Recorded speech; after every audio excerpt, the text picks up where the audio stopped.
With only $50 in her pocket and a cardboard suitcase held together with twine, 70-year-old Eleanor Harding stood on the sidewalk watching the only home she had known for 40 years disappear behind a closing door. Her own children had just told her she was a burden they could no longer carry. But what those children did not know, what nobody in that cold New England town could have predicted, was that the condemned house Eleanor would buy 3 days later for $5 at a government auction would reveal a secret that would change everything. Not just for her, but for an entire state's understanding of its own history. The auction house erupted in laughter when Eleanor raised that crumpled $5 bill to bid on a property the county had condemned as worthless. They said she was buying her own grave. They said she would not survive one night in that ruin deep in the woods. They were wrong about everything. This is the story of how the woman everyone discarded became the guardian of something priceless, how a house everyone called garbage became a treasure, and how dignity once lost can be reclaimed by your own two hands. Now let us go back to that cold November morning when Eleanor's world fell apart. But first we need to go back even further, 40 years further, because to understand what Eleanor lost that day, you need to understand what she had built. In the summer of 1979, Eleanor Mitchell was 29 years old. She had dark hair that fell past her shoulders, a teaching certificate from the University of Vermont, and a laugh that could fill a room like sunlight filling a window. She taught third grade at Edmonds Elementary School in Burlington, and she was good at it. The kind of good that parents requested by name. The kind of good that made children remember her decades later. Walter Harding was 31, a quiet man, a carpenter by trade but an artist by nature. He could look at a piece of raw timber and see the table hiding inside it. He could run his hand along a plank and tell you where it grew, how old it was, whether it had known drought or plenty. He spoke more to wood than he did to people, and that was fine with him. They met at a church picnic in July. Eleanor was carrying a plate of potato salad when she tripped over a tree root. Walter caught the plate. Not Eleanor, the plate. She fell anyway, landing in the grass with her Sunday dress twisted around her knees and dirt on her elbows. Walter stood there holding the potato salad, looking down at her with an expression of absolute seriousness. "Save the salad," he said. Eleanor looked up at this tall, quiet man holding her dish like it was made of crystal, and she laughed. She laughed so hard she could not get up. And something in that laugh broke through whatever wall Walter Harding had built around himself because he smiled. His friends later said it was the first time they had seen him smile in 2 years. They were married that October, a small ceremony, 23 guests. Walter built their wedding arch himself from white birch he cut in the Green Mountains. Eleanor wore her mother's dress. They moved into a modest 3-bedroom house on Maple Street in Burlington. The house cost $42,000. Walter made the down payment with money he had saved for 6 years, one paycheck at a time, folded into envelopes he kept in a coffee can on top of the refrigerator. That house became everything. The kitchen was where Eleanor taught herself to bake bread at 5 in the morning before school, filling the house with a warmth that had nothing to do with the oven. The living room was where Walter built bookshelves that covered an entire wall floor to ceiling because Eleanor loved books the way he loved wood. The backyard was where he put in a garden tomatoes and squash and herbs, and eventually the roses that would become his greatest pride. James was born in 1980 in the upstairs bedroom because he came too fast for the hospital. Walter delivered him. His hands, the same hands that shaped wood with such precision, trembled as he held his son for the first time. Eleanor watched her husband's face and saw something she had never seen there before. Fear. The beautiful, terrible fear of a man who suddenly has something he cannot bear to lose. Patricia came 2 years later. Patty, they called her, a small girl with her mother's laugh and her father's stubbornness. She arrived at Burlington Medical Center at 3 in the morning screaming like she was angry at the world for making her wait. For 20 years, that house on Maple Street was the center of a universe. Eleanor gave up teaching when James was 5. The boy had severe asthma. 3 emergency room visits in one winter. The doctor said he needed someone home full-time, someone who could monitor his breathing, adjust his medication, keep the house free of the triggers that could send his small lungs into revolt. Eleanor did not hesitate. She turned in her resignation the next day. She never went back to teaching. It was not a sacrifice she regretted. Not then. She poured the same energy she had given to her classroom into her home. She taught James and Patty to read before kindergarten. She helped them with homework at the kitchen table every evening. She drove James to every doctor's appointment, every specialist, every allergist in 3 counties until they found the right combination of medications that let him breathe freely. When James got into law school at Boston University, Eleanor sat in the kitchen and cried with pride. When Patty graduated from business school at UVM and landed a management position at a financial firm in Montpelier, Eleanor baked a 3-layer chocolate cake and drove it 40 miles to surprise her. She had given her children everything: her career, her ambition, her best years. She had poured herself into them like water into soil, and they had grown tall and strong and successful. She did not know yet that the soil does not always remember the water. Walter worked until he was 63. His hands, which had built furniture for half the homes in Chittenden County, began to shake. Not from age, from something worse. The diagnosis came on a Tuesday in February: pancreatic cancer, stage 3.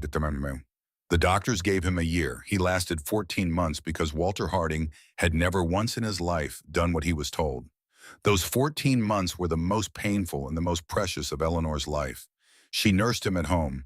She refused hospice care. She changed his sheets when he soaked them with sweat. She held the basin when the chemotherapy made him sick.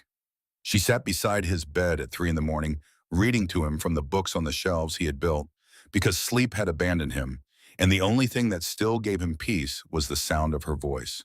In his last healthy summer, the summer of 2016, Walter spent every morning in the garden.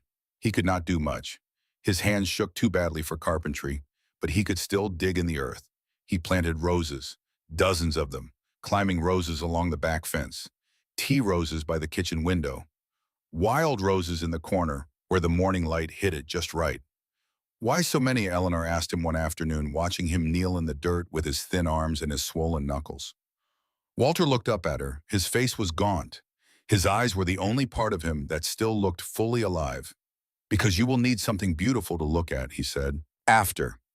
He died on November 22, 2016, at home, in the bedroom where they had slept together for 37 years.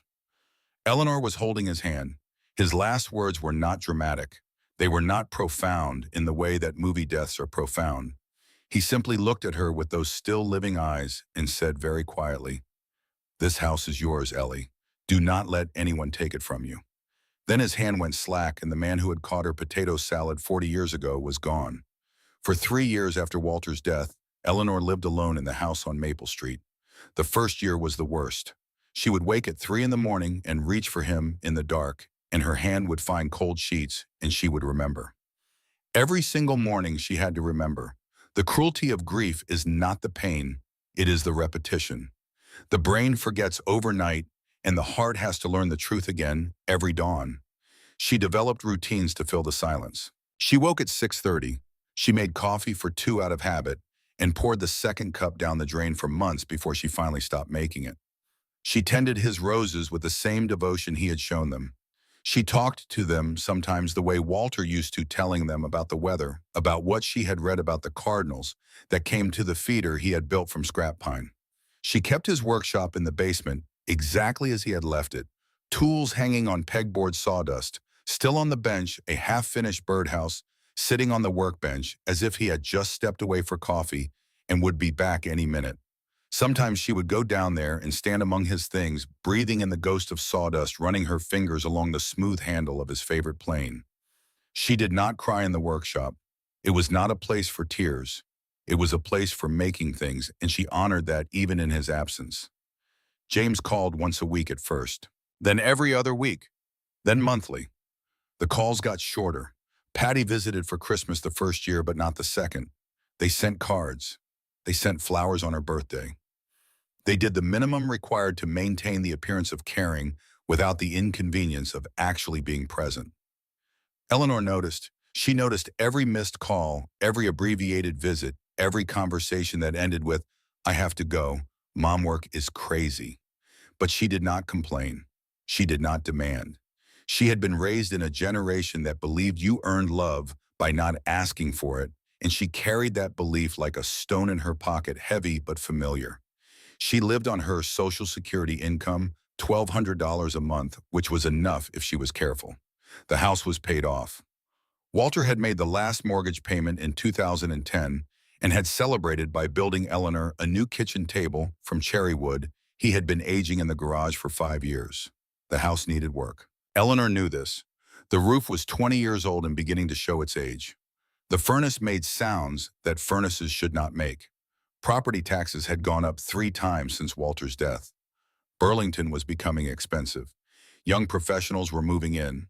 Housing values were climbing. And with them, the taxes that a woman on $1,200 a month could barely afford. But she managed. She ate simply. She kept the heat low. She did not buy new clothes. She did not go out to restaurants. She patched the roof where she could and turned the furnace down when it groaned and set aside money for taxes the way Walter had set aside money for the house, one envelope at a time. She was not comfortable, but she was home. And that was enough. Then came the dinner. It was a Sunday evening in May of 2019. James and Patty drove up from their respective cities for what they said was a family visit. Eleanor cooked pot roast Walter's recipe. She set the table with the good dishes. She put flowers from the garden in a vase. She was happy. Her children rarely visited together anymore. James was busy with his law practice in Burlington. Patty was climbing the corporate ladder in Montpelier. They had families of their own, mortgages of their own lives that had grown beyond the gravity of Maple Street. But they were here tonight, and Eleanor had made pot roast, and for a few hours the house felt the way it used to feel. After dinner, James cleared his throat. He had a particular way of doing this when he was about to say something he had rehearsed. Eleanor had heard that throat clearing 1,000 times, before spelling bee presentations, before college interviews, before difficult conversations. "Mom, we need to talk about the house." Eleanor set down her coffee cup. Something in her chest tightened. A small instinct. A warning she would later wish she had heeded. "What about the house?" James pulled out a folder. Legal documents. Eleanor recognized the format. She had signed enough school paperwork in her teaching years to know what official documents looked like. "The property taxes went up again," James said. "You are paying almost $4,000 a year now. That is a third of your annual income. The roof needs replacing. That is 15, maybe 20,000. The furnace could go any winter. Another 10,000. You are one major repair away from financial crisis." Everything he said was true. Eleanor knew the numbers better than he did. She lived them every day. "I'm managing," she said. "You are surviving," James corrected. "There is a difference." He opened the folder. "I have been thinking about this for a while. If you put the house in our names, mine and Patty's, it solves several problems. No probate when the time comes, no estate taxes, no legal fees. And if something happens to you, if you need medical care, the house would already be protected from any liens." "Protected," Eleanor repeated. "We are family," Patty added. She had been quiet until now, letting James do the talking. "We are not going to do anything with it, Mom. It is still your home. You would still live here. It is just a legal formality for your protection." Eleanor looked at her children. James, 45, with his father's build and his mother's eyes and a law degree that made every word he spoke sound reasonable. Patty, 42, with her quick mind and her careful smile and the kind of confidence that comes from managing other people's money. These were her children. She had sacrificed her career for them, and she had nursed their fevers. She had driven them to school in snowstorms. She had loved them with the complete, unquestioning love that a mother gives because it is what a mother does. She thought of Walter's words, "Do not let anyone take it from you." But these were not strangers. These were her children. Walter had loved them too. Walter would have trusted them. "Where do I sign?" Eleanor asked. James smiled. It was a real smile, or at least it looked like one. He showed her where to sign. 3 places. Initials here, signature there, date at the bottom. The deed to the house on Maple Street, the house Walter had saved for 6 years to buy, a house where she had raised her children and buried her husband's memory in every wall and floor and corner, was transferred to James David Harding and Patricia Ann Harding. Eleanor signed with the pen James gave her. A nice pen, heavy, expensive, the kind of pen lawyers use. She did not know that James had contacted a real estate appraiser 2 months before this dinner. She did not know that he had already received an estimate of $485,000 for the property. She did not know that he and Patty had discussed this plan on a phone call in March, working out the details the way two business partners work out a deal. She did not know any of this because she trusted them. She trusted them the way she had always trusted them. Completely. Without reservation. The way a mother trusts. That trust cost her everything. 6 months passed. Eleanor noticed small things. James visited less often. Patty stopped calling on Sundays. When Eleanor phoned them, the conversations were short, distracted, full of excuses about busy schedules and work deadlines. She told herself it was normal. Children had their own lives. They could not call every week. They could not visit every month. This was the way of things. Parents raise children, and children leave, and the house gets quiet, and you learn to fill the silence with television and books and the memory of how loud it used to be. Then came November 3rd, 2019. The morning started like any other morning. Eleanor woke at 6:30.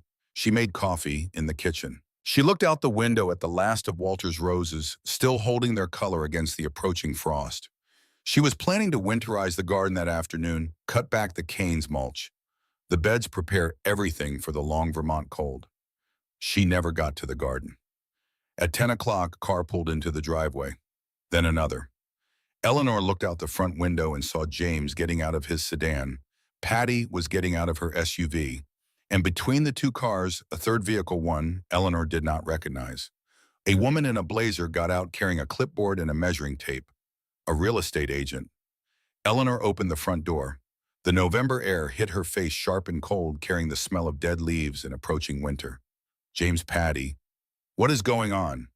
Mom, we need to talk, James said. His voice carried that particular tone of forced patience that adults use when they have already made a decision and are just going through the motions of discussion. They sat her down in her own living room, the room where she had nursed them through childhood illnesses, helped them with homework, celebrated every Christmas for 4 decades.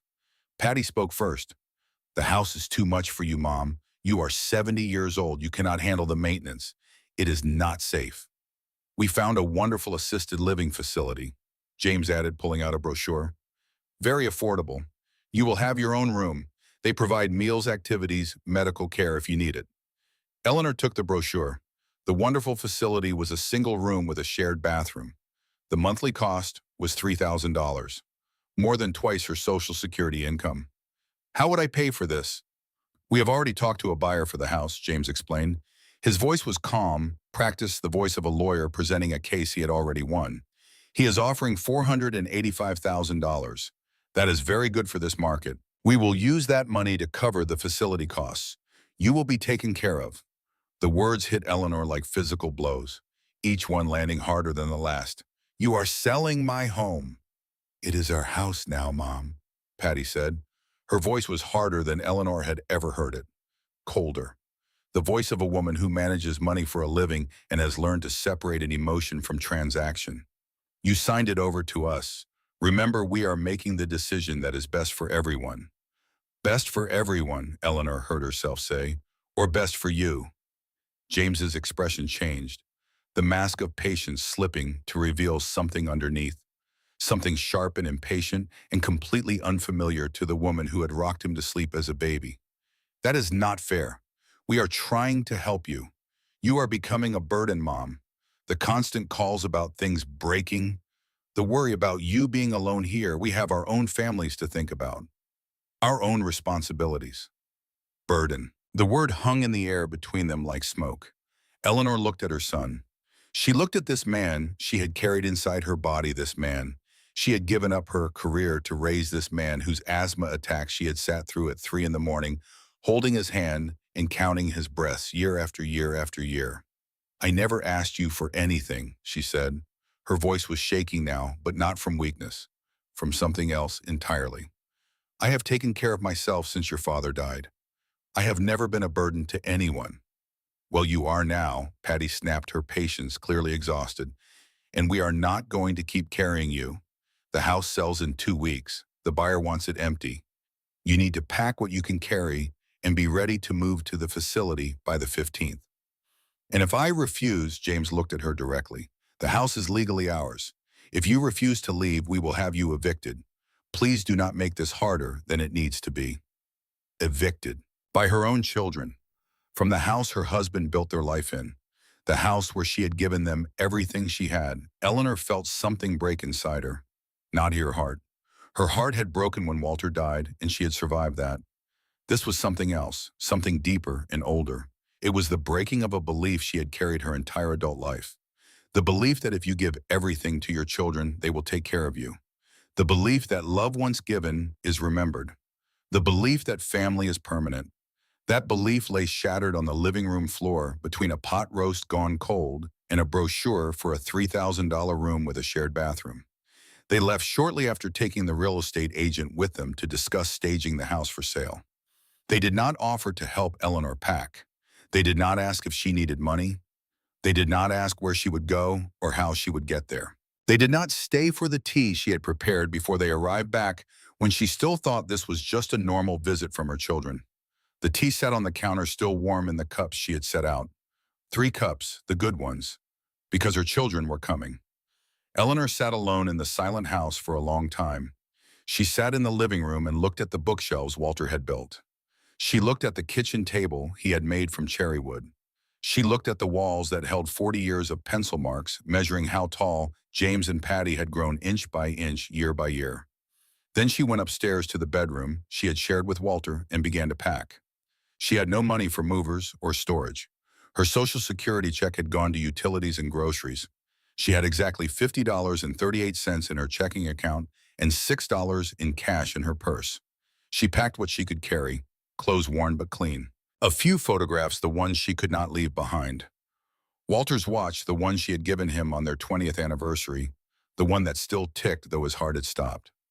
Her mother's Bible, leather-bound with notes in the margins written in a hand that had been still for 30 years. Basic toiletries. Everything fit into 2 cardboard boxes and an old suitcase that had belonged to her parents. The suitcase handle was broken, held together with twine she had found in Walter's workshop. She tied it carefully the way he would have, pulling the knot tight, testing it twice. Everything else stayed behind. The furniture she and Walter had saved for piece by piece, year by year, buying what they could afford when they could afford it. The dishes from their wedding, white with blue flowers, 40 years old, and not one piece chipped because Eleanor had washed every one by hand every single time. The books from the shelves Walter built. The quilts she had sewn during the long winters, each one holding a pattern she had learned from her grandmother. Walter's rocking chair that he had built for her when she was pregnant with James. The framed photographs on the hallway wall showing 4 decades of a family growing up. She walked through the house one final time. She ran her hand along the kitchen counter Walter had installed himself. She touched the pencil marks on the doorframe of the hallway. James, age 4, 3 feet 2 inches. Patty, age 6, 3 feet 9 inches. James, age 12. Patty, age 15. The marks climbed the wood like a ladder, each one a moment frozen in graphite. A day when a child stood still long enough for a mother to measure how much they had grown. She pressed her palm flat against the highest mark. James, age 17, 5 feet 11 inches. Her hand was smaller than the mark. Then she walked away. 40 years of accumulated life, left for James and Patty to dispose of however they saw fit. On the morning of November 15th, right on schedule, a moving truck arrived, not to help Eleanor move, to empty the house for the new owner. James and Patty were not there. They had sent the movers with instructions to help the old woman get her things to the curb. The movers were young men in their 20s. They worked quickly and efficiently. One of them, a kid with red hair and freckles, looked at Eleanor standing on the porch with her 2 boxes and her broken suitcase and hesitated. "Ma'am, is someone coming to pick you up?" "I will be fine," Eleanor said. The kid looked like he wanted to say something else. He did not. He went back to loading the truck. At 10:30 in the morning on a cold gray November day, Eleanor Harding found herself standing on the sidewalk with 2 cardboard boxes, 1 broken suitcase, and $56.38 to her name. She was 70 years old. She had no home. Her children had made it clear she was unwelcome in their lives. The assisted living facility required a deposit she could not afford, and she could not qualify without someone to guarantee the payments. She had never felt more invisible in her life. 70 years of existence, and this was what it came to. A woman on a sidewalk with boxes, not even worth slowing down for, not even worth a rolled-down window and a question. She thought about Walter. What would he say if he could see her now? She knew exactly what he would say. He would say nothing. He would pick up the vase. He would take her hand. He would start walking. Walter had never been a man who wasted words on situations that required action. He would have found a way. He always found a way. But Walter was gone, and the boxes were heavy, and the wind was cold. And for about 15 minutes, Eleanor Harding sat on a broken suitcase on a sidewalk in Burlington, Vermont, and wondered if this was how her story ended. Not with drama, not with tragedy, just with silence. Just with a woman sitting on a curb being ignored by a world that had already moved on. Cars drove past without stopping. Neighbors who had known her for years suddenly found reasons to look the other way. A woman named Mrs. Collins, who lived 3 doors down and had borrowed Eleanor's pie plates for 20 Thanksgivings, came out to her mailbox, saw Eleanor on the sidewalk, and went back inside without a word. 15 minutes later, Mrs. Collins came back out. She walked quickly to Eleanor, pressed a winter coat and a $20 bill into her hands and whispered, "I am so sorry, Ellie. I am so sorry." Then she hurried back inside, glancing at the street as if afraid someone might see her. Even kindness was afraid of James Harding. Eleanor put on the coat. It was warmer than her own. She folded the $20 into her pocket. $76.38. That was everything she had in the world. She sat down on her suitcase, pulled the coat tighter against the November wind, and tried to figure out what to do next. That is when she saw the newspaper. It was in a trash can near the curb. Someone had discarded that morning's Burlington Free Press. The wind had blown it half open, and a headline on the back page of the classified section caught her eye the way a match catches in dry grass. County to auction condemned properties. Minimum bid $1. Eleanor pulled the newspaper from the trash and read the article carefully. The county was auctioning off properties that had been abandoned or condemned, trying to recoup unpaid property taxes. The auction would be held that afternoon at 2 o'clock at the county administration building. She looked at the boxes and suitcase containing everything she owned. She looked at the house that had been her home, now belonging to children who had called her a burden. She looked at the $76.38 that was all the money she had in the world. And she made a decision. If she was going to be homeless anyway, she would at least be homeless in a place she owned, a place no one could take from her, even if it was condemned, even if it was worthless, even if the whole world laughed. At least it would be hers. She picked up her boxes. She grabbed the suitcase by its twine handle, and she started walking. The walk was 12 blocks. It should have taken 20 minutes. It took Eleanor 45. The boxes were awkward. The suitcase dragged on the pavement, the twine handle cutting into her palm. She had to stop 3 times to rest, setting the boxes down on bus stop benches and catching her breath while people walked past her as if she were part of the furniture. At one point, she caught her reflection in a store window. A thin woman in a borrowed coat, her gray hair windblown, her face drawn and pale, dragging a broken suitcase down the sidewalk like a refugee. She did not recognize herself. The woman in the glass was not Eleanor Harding. Eleanor Harding had a home. Eleanor Harding had a garden. Eleanor Harding had a husband's watch and a mother's Bible and 40 years of Christmas mornings stored in the walls of a house on Maple Street. This woman had nothing, and she was walking toward a basement conference room to bid on a ruin with money she could not afford to spend. She kept walking. The county administration building was a squat brick structure that smelled of old documents and fluorescent lighting and the particular brand of indifference that government buildings cultivate, like mold. Eleanor arrived at 1:45, dragging her broken suitcase behind her, the cardboard boxes stacked on top, held in place by one arm while the other pulled. She was breathing hard. She was sweating under Mrs. Collins's coat despite the November cold. Her back ached from carrying the boxes the 12 blocks from Maple Street. The auction was being held in a basement conference room. About 30 people were already there, mostly men in business casual clothing, real estate investors looking for cheap properties they could flip for profit. They talked loudly, comparing notes on previous auctions, joking about the garbage the county was trying to unload. They had laptops open, spreadsheets visible, calculations already made. Eleanor found a folding chair in the back corner and sat down quietly. Several of the men glanced at her, their expressions a mixture of confusion and dismissal.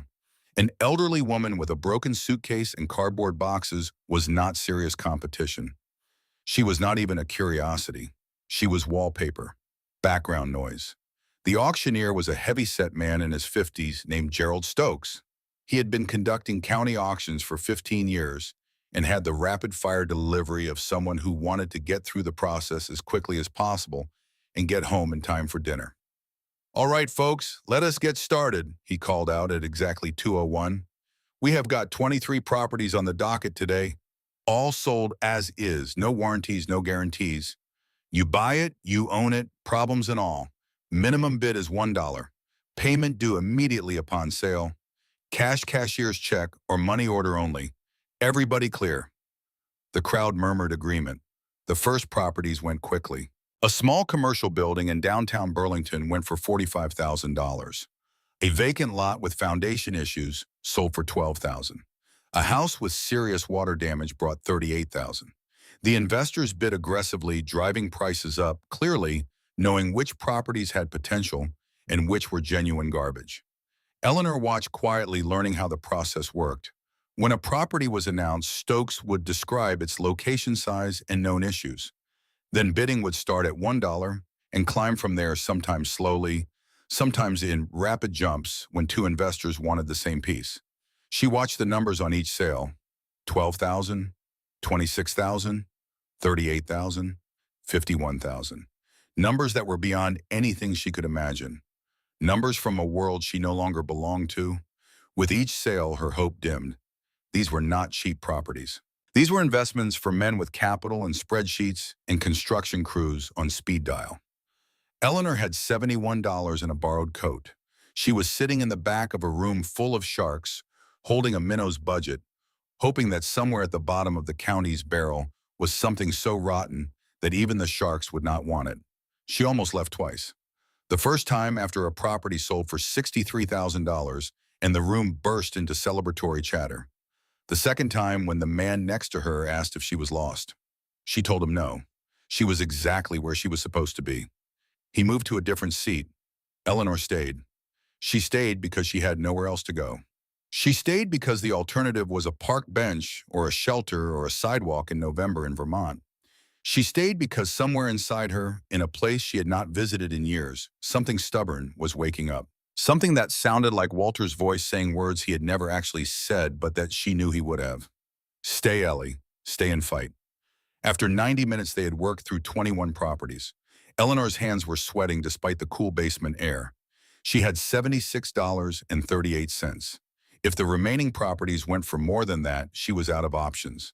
She had no plan beyond this room. No backup, no safety net, just a broken suitcase and a desperate hope that somewhere in this list of condemned properties was something so worthless that even $76 would be enough. "All right, second to last," Stokes announced, his voice showing the fatigue of a long afternoon. "This one is a real winner, folks." His tone made clear he was being sarcastic. Property number 22.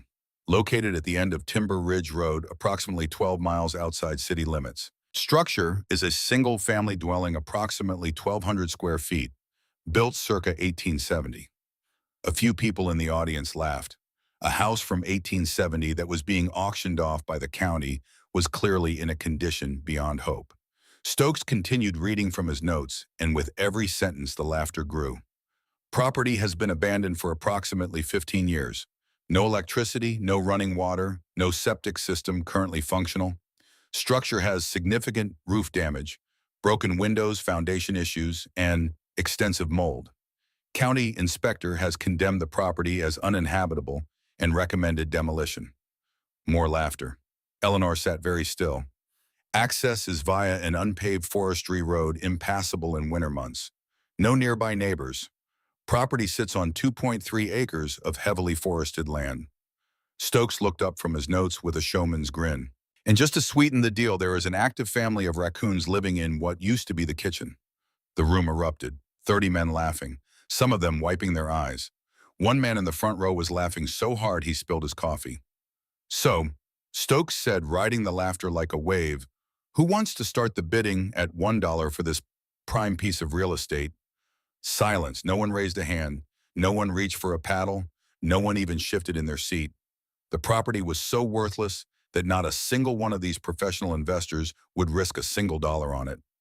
"Come on, folks," Stokes cajoled. $1. It is a steal at twice the price."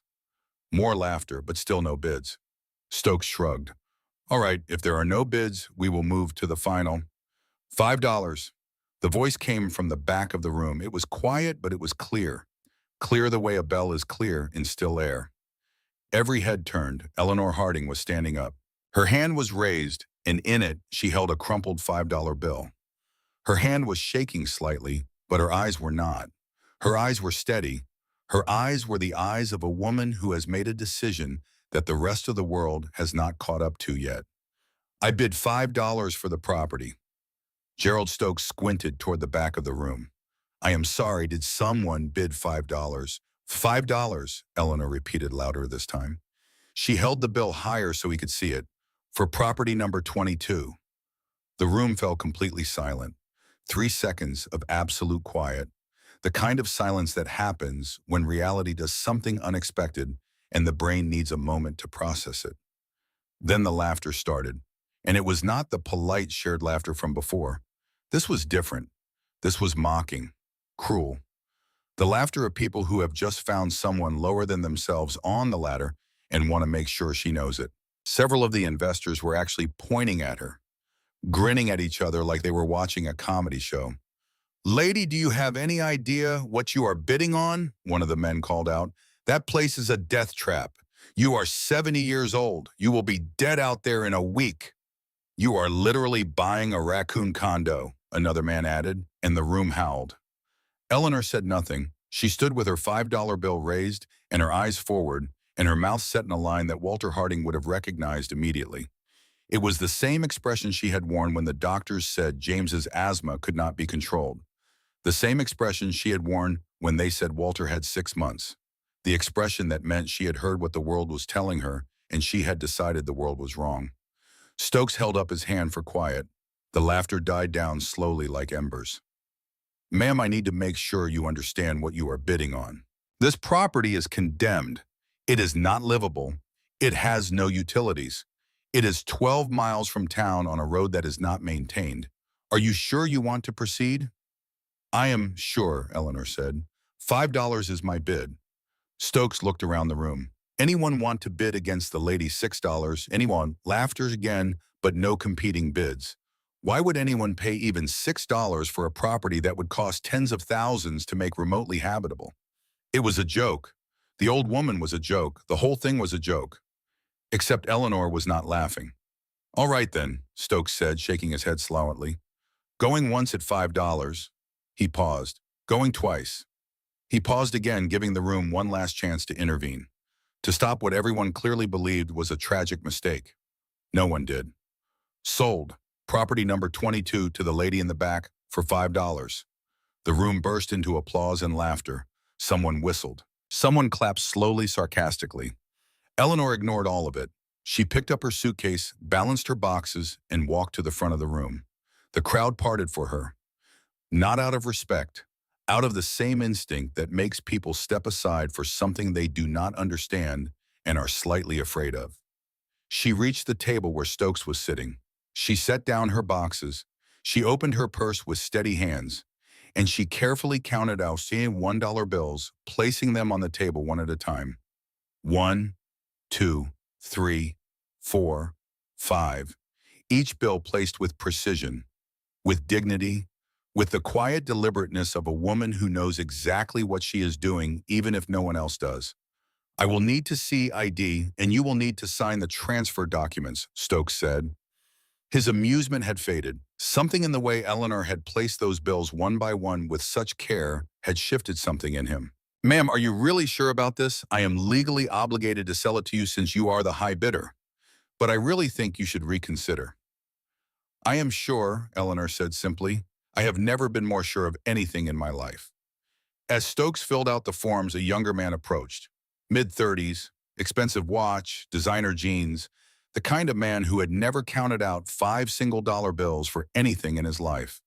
"Look, I do not know what your situation is," he said not unkindly, "but that place is genuinely dangerous. The floor is rotted through in places. The roof has holes you can see the sky through. There is no heat, no water, nothing. You cannot live there. You are going to get hurt or freeze to death. Thank you for your concern, Eleanor replied politely, but I will manage. With what? He pressed. A renovation would cost at least $70,000. Probably more. Do you have that kind of money? Eleanor looked at him directly, looked at his expensive watch and his designer jeans and his genuine concern that was mixed with the certainty that he understood the world better than she did. I have everything I need, she said. It was a lie, or maybe it was not. Maybe it was the truest thing she had ever said, because what she needed was not money or tools or materials.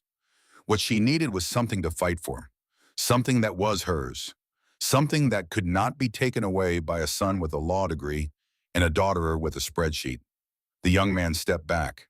He had no response to that kind of quiet certainty. Stokes finished the paperwork and had Eleanor sign in several places. Then he handed her a large envelope containing the deed survey maps and property documents.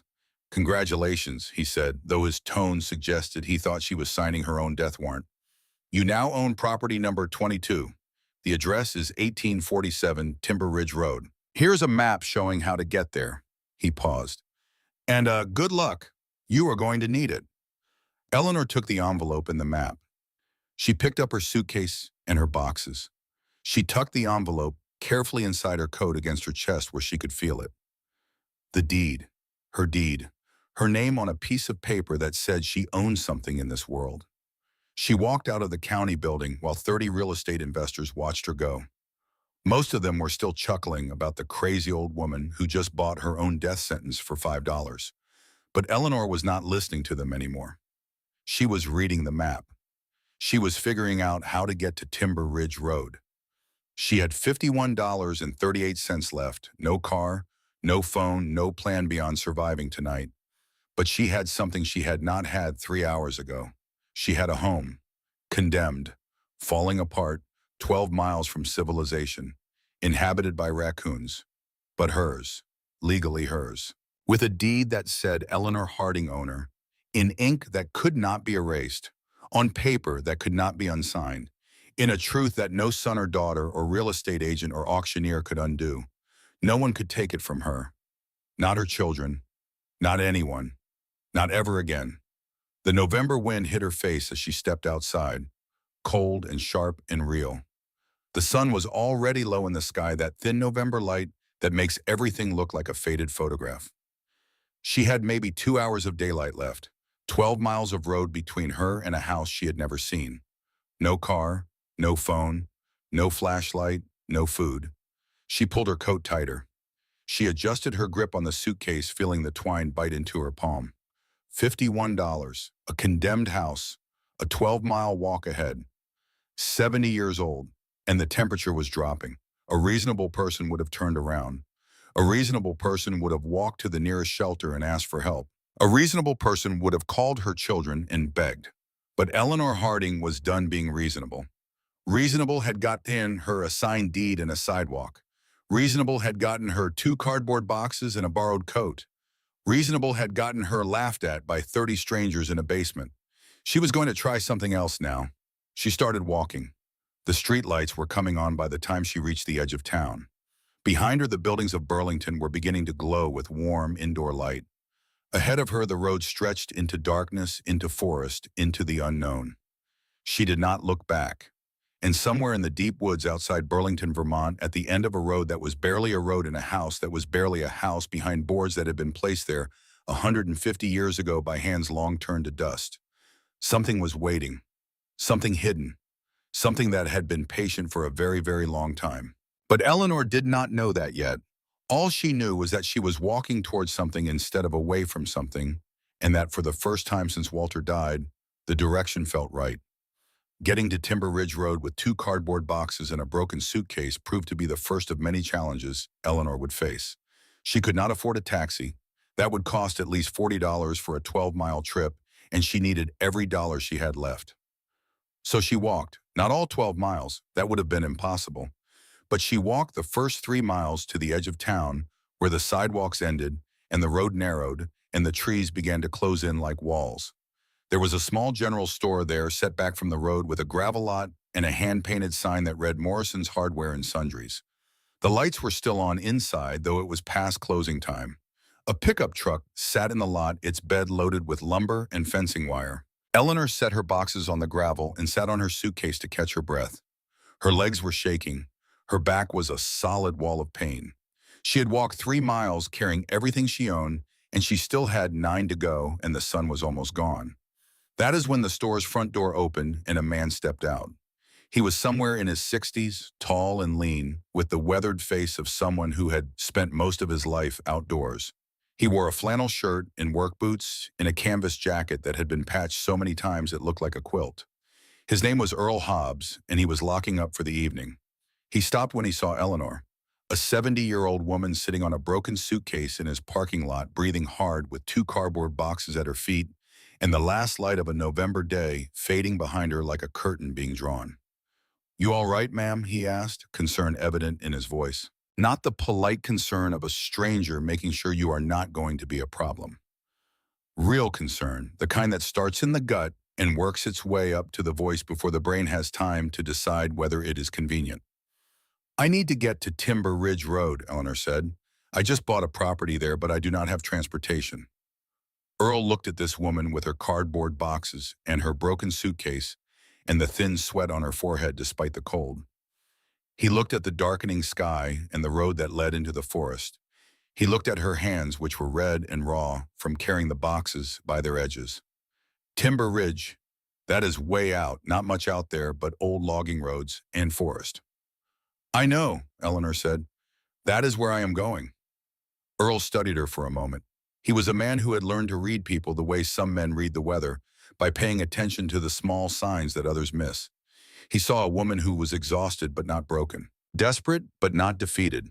He saw something in her eyes that he recognized, though he could not have named it.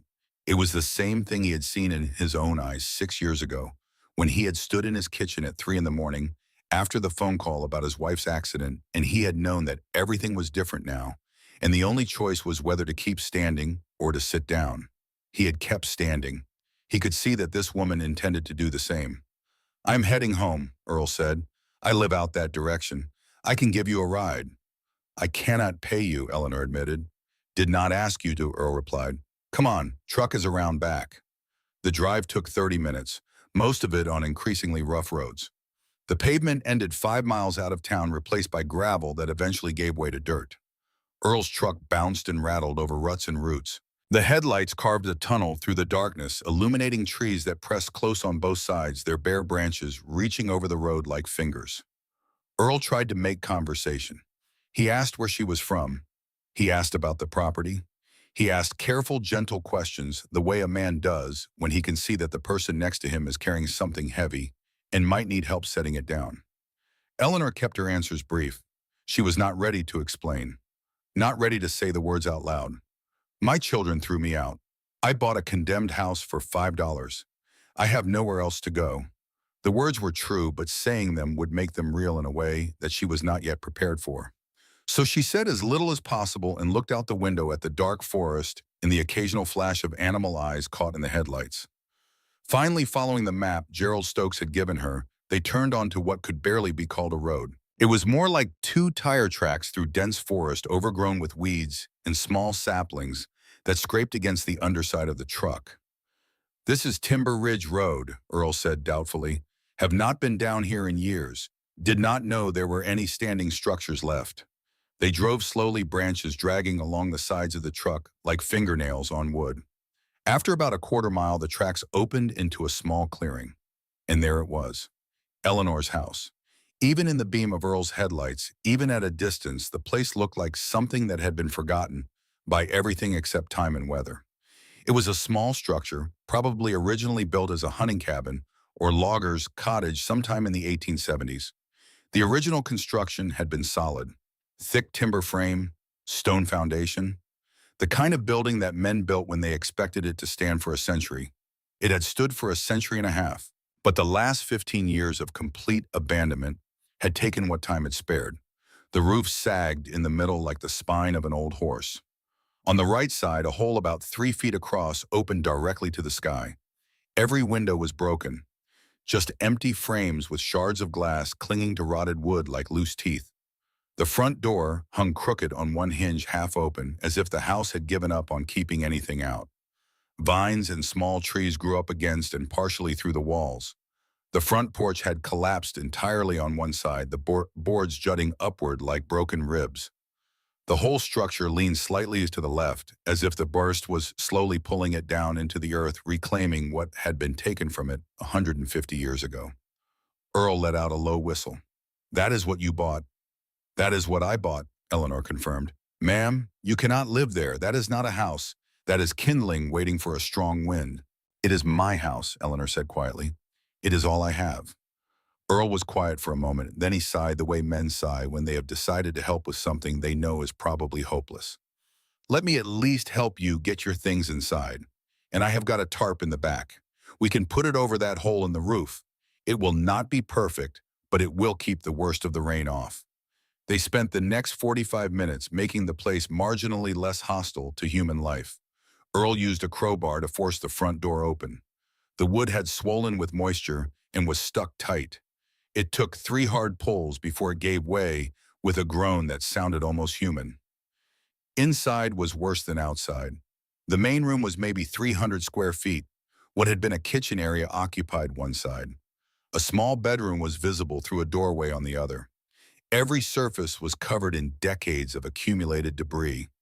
Leaves, branches, animal droppings, broken glass. The black stain of mold spreading across the walls like a map of someplace you did not want to visit. The smell hit Eleanor like a wall. Rot, decay, the musky odor of animals who had lived here longer than any human and considered the place rightfully theirs. Her eyes watered. Her stomach lurched. She breathed through her mouth and kept moving. The floor had holes in several places where the boards had rotted through completely. In one corner, she could see the ground beneath the house through a gap wide enough to put her foot through. The ceiling showed water damage throughout, brown and black stains spreading like bruises, and directly above them was the hole in the roof showing a rectangle of dark sky studded with early stars. From the kitchen area came an aggressive chittering sound. Eleanor turned the lantern toward it and saw a mother raccoon and 3 babies watching her from the top of a cabinet. The mother's eyes gleamed in the light, flat and hostile, and completely unimpressed by the concept of property ownership. "This is my house now," Eleanor said aloud, surprised by how steady her voice sounded. "But you can stay for tonight. Tomorrow you will need to find a new place." The raccoon chittered back, clearly not intimidated.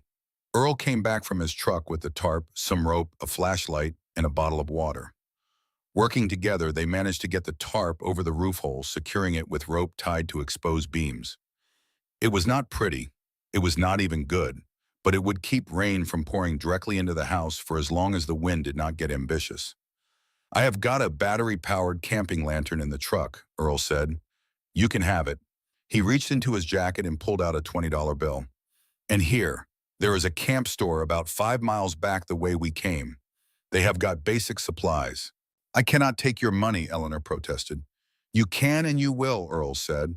His voice was firm but kind, the voice of a man who had been alone long enough to understand what it cost to accept help. "Consider it a housewarming gift." He paused, looking around the wreckage of the room. "Now listen, I come this way every few days, checking on some rental properties I own. I will stop by to see how you are doing." He met her eyes directly. "But ma'am, honestly, the first hard freeze is coming any day now. This place has no heat. You could die out here. I am not saying that to scare you. I am saying it because it is true." "Thank you for your concern," Eleanor said, "and your help. But I will be fine." Earl clearly did not believe her, but he had done what he could. He gave her the lantern, made her promise to be careful, and drove away into the dark forest with his headlights cutting through the trees like searchlights. Eleanor stood in the clearing, watching his taillights disappear. Then she turned to face her new home. In the gathering darkness, with the wind moving through the pines around her, with a sound like distant water, and the old house creaking like a ship in a slow swell, Eleanor felt the weight of her situation settle on her shoulders. Not like a burden, like armor. Heavy, yes. Uncomfortable, yes. But protective, because the weight was hers. She had chosen it. Nobody had put it on her and told her to carry it. She had picked it up herself, and that made all the difference. She was 70 years old. She had $51.38. She was standing in front of a building that should be demolished with no electricity, no water, no heat, and a family of raccoons as roommates. Any reasonable person would have broken down, would have admitted defeat, would have found her way back to town and thrown herself on the mercy of social services. But Eleanor was not feeling reasonable. She was feeling something else entirely, something she had not felt in a long time. Angry.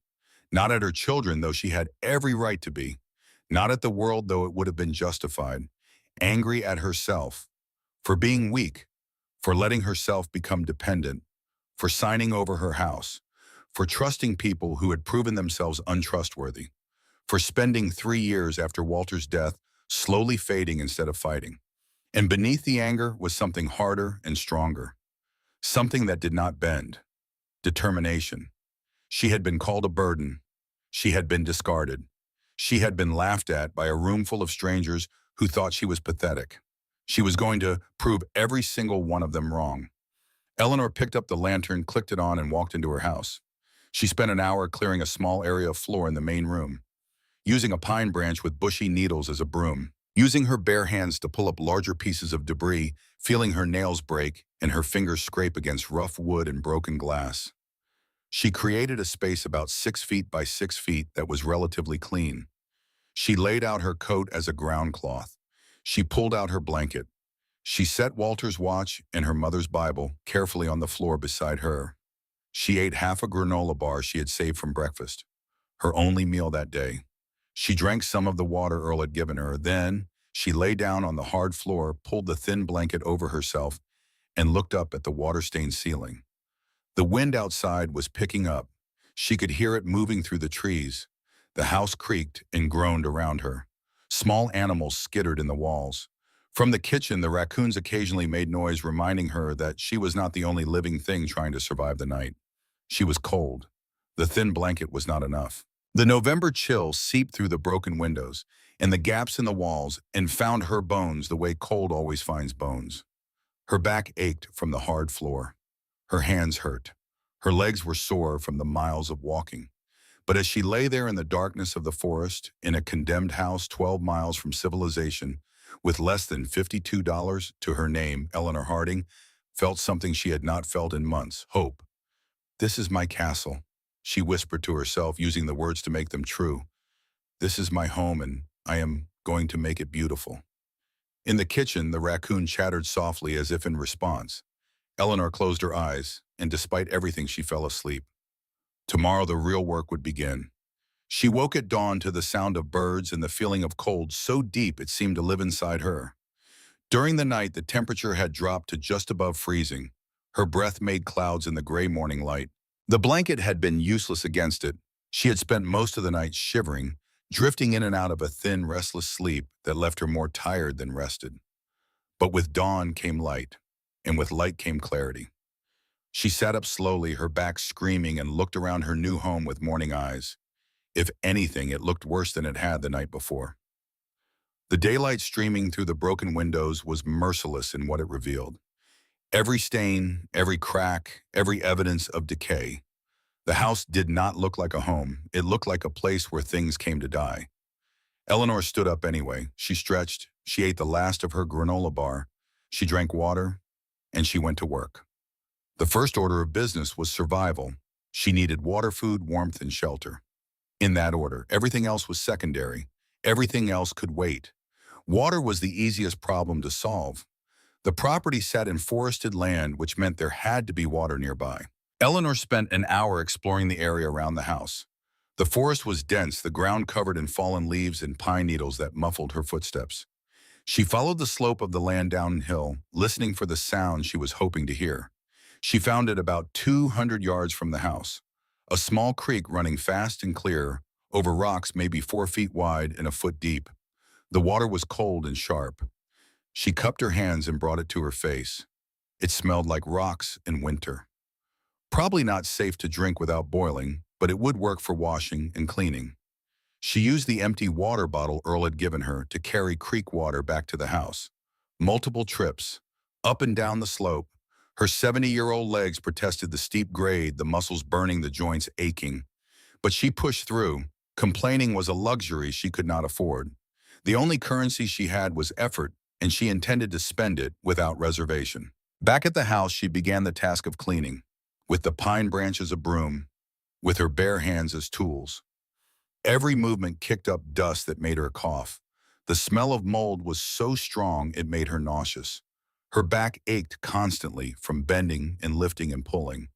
But she worked, steadily, methodically, the way Walter used to work, one board at a time, one nail at a time, one piece at a time until the thing was built. By noon, she had cleared most of the main room floor, and beneath the decades of filth, she found something that made her stop. The wooden boards underneath were in far better condition than she had expected. Scarred and stained, yes, but solid. She knelt down and pressed her palm flat against the wood. It was hard, dense, the kind of timber that does not give when you push against it. She realized what she was touching. Old-growth timber, the kind of wood that Walter used to talk about with reverence, the kind that grew for centuries before anyone cut it down, the kind that had a density and strength that modern lumber could not match. The original builders had used the best material available, and that material had survived 150 years of neglect. Beneath the ruin was quality. Beneath the garbage was something good. The discovery gave her more than hope. It gave her a plan. This house could be saved. Not by professionals with budgets and equipment, by her, with her hands, with time and effort and stubbornness. In the afternoon, she tackled the raccoons. The family had retreated to their den in the damaged ceiling, clearly annoyed by all the activity. Eleanor could not just evict them violently. They were a mother and babies. And despite everything that had happened to her, Eleanor still had compassion for creatures just trying to survive. Instead, she made their stay uncomfortable. She banged on the walls near their den. She made as much noise as she could. She made the house as inhospitable as possible.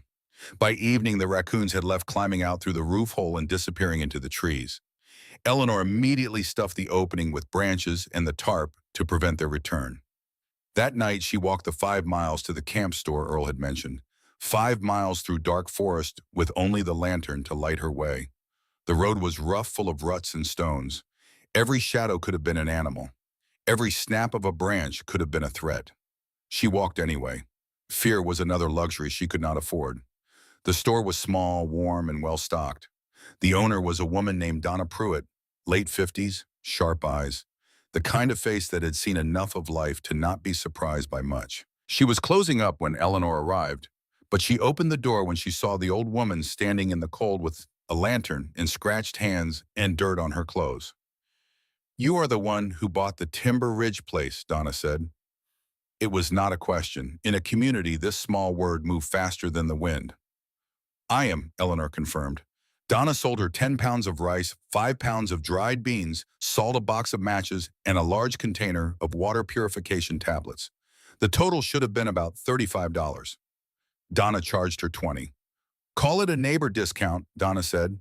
She added a partial loaf of bread and some cheese. "These are from yesterday. Cannot sell them anyway." Eleanor's eyes burned. She blinked hard. She would not cry. Not over bread and cheese. Not over kindness from a stranger. She had cried enough. "Thank you," she said. "You need work?" Donna asked suddenly. The question came out the way questions do when someone has been thinking about asking them for a while and he has finally decided to stop thinking. "I need someone to help clean the store 3 mornings a week. Early shift, 5 to 8. I can pay $15 an hour cash." Eleanor calculated. 3 days a week, 3 hours a day, $15 an hour. That was $135 weekly, over $500 a month. Combined with her Social Security, assuming she could get it forwarded to a new address, that would give her enough to survive and slowly buy materials for repairs. "Yes," Eleanor said without hesitation. "When do I start?" "Monday. Be here at 5 sharp." Walking back to the house that night with a bag of supplies and the promise of work, Eleanor felt her determination harden into something permanent. Something that would not crack in the cold or soften in the rain. Something made of the same material as the old-growth timber under her feet. The next weeks fell into a rhythm that was brutal and beautiful in its simplicity. 3 days a week, Eleanor woke at 3:30 in the morning. She walked the 5 miles to Donna's store through dark forest, using the lantern to light her way. alone on a dirt road in the pitch black of a Vermont winter, with nothing but the sound of her own footsteps and the occasional rustle of animals in the undergrowth. She worked from 5 to 8 cleaning stocking shelves, sweeping, mopping, doing whatever Donna needed done.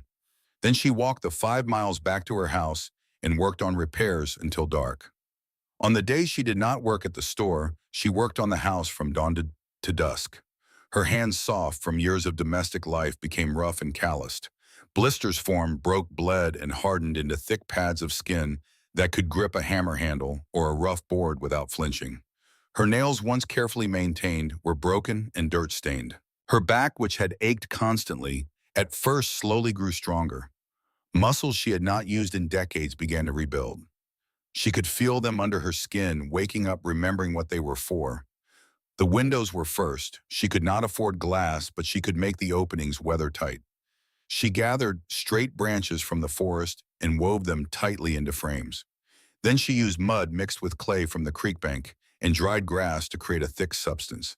She packed this mixture into and around the woven branches, creating solid panels that blocked wind and rain. It took 3 weeks to seal all 6 windows this way. They were not transparent.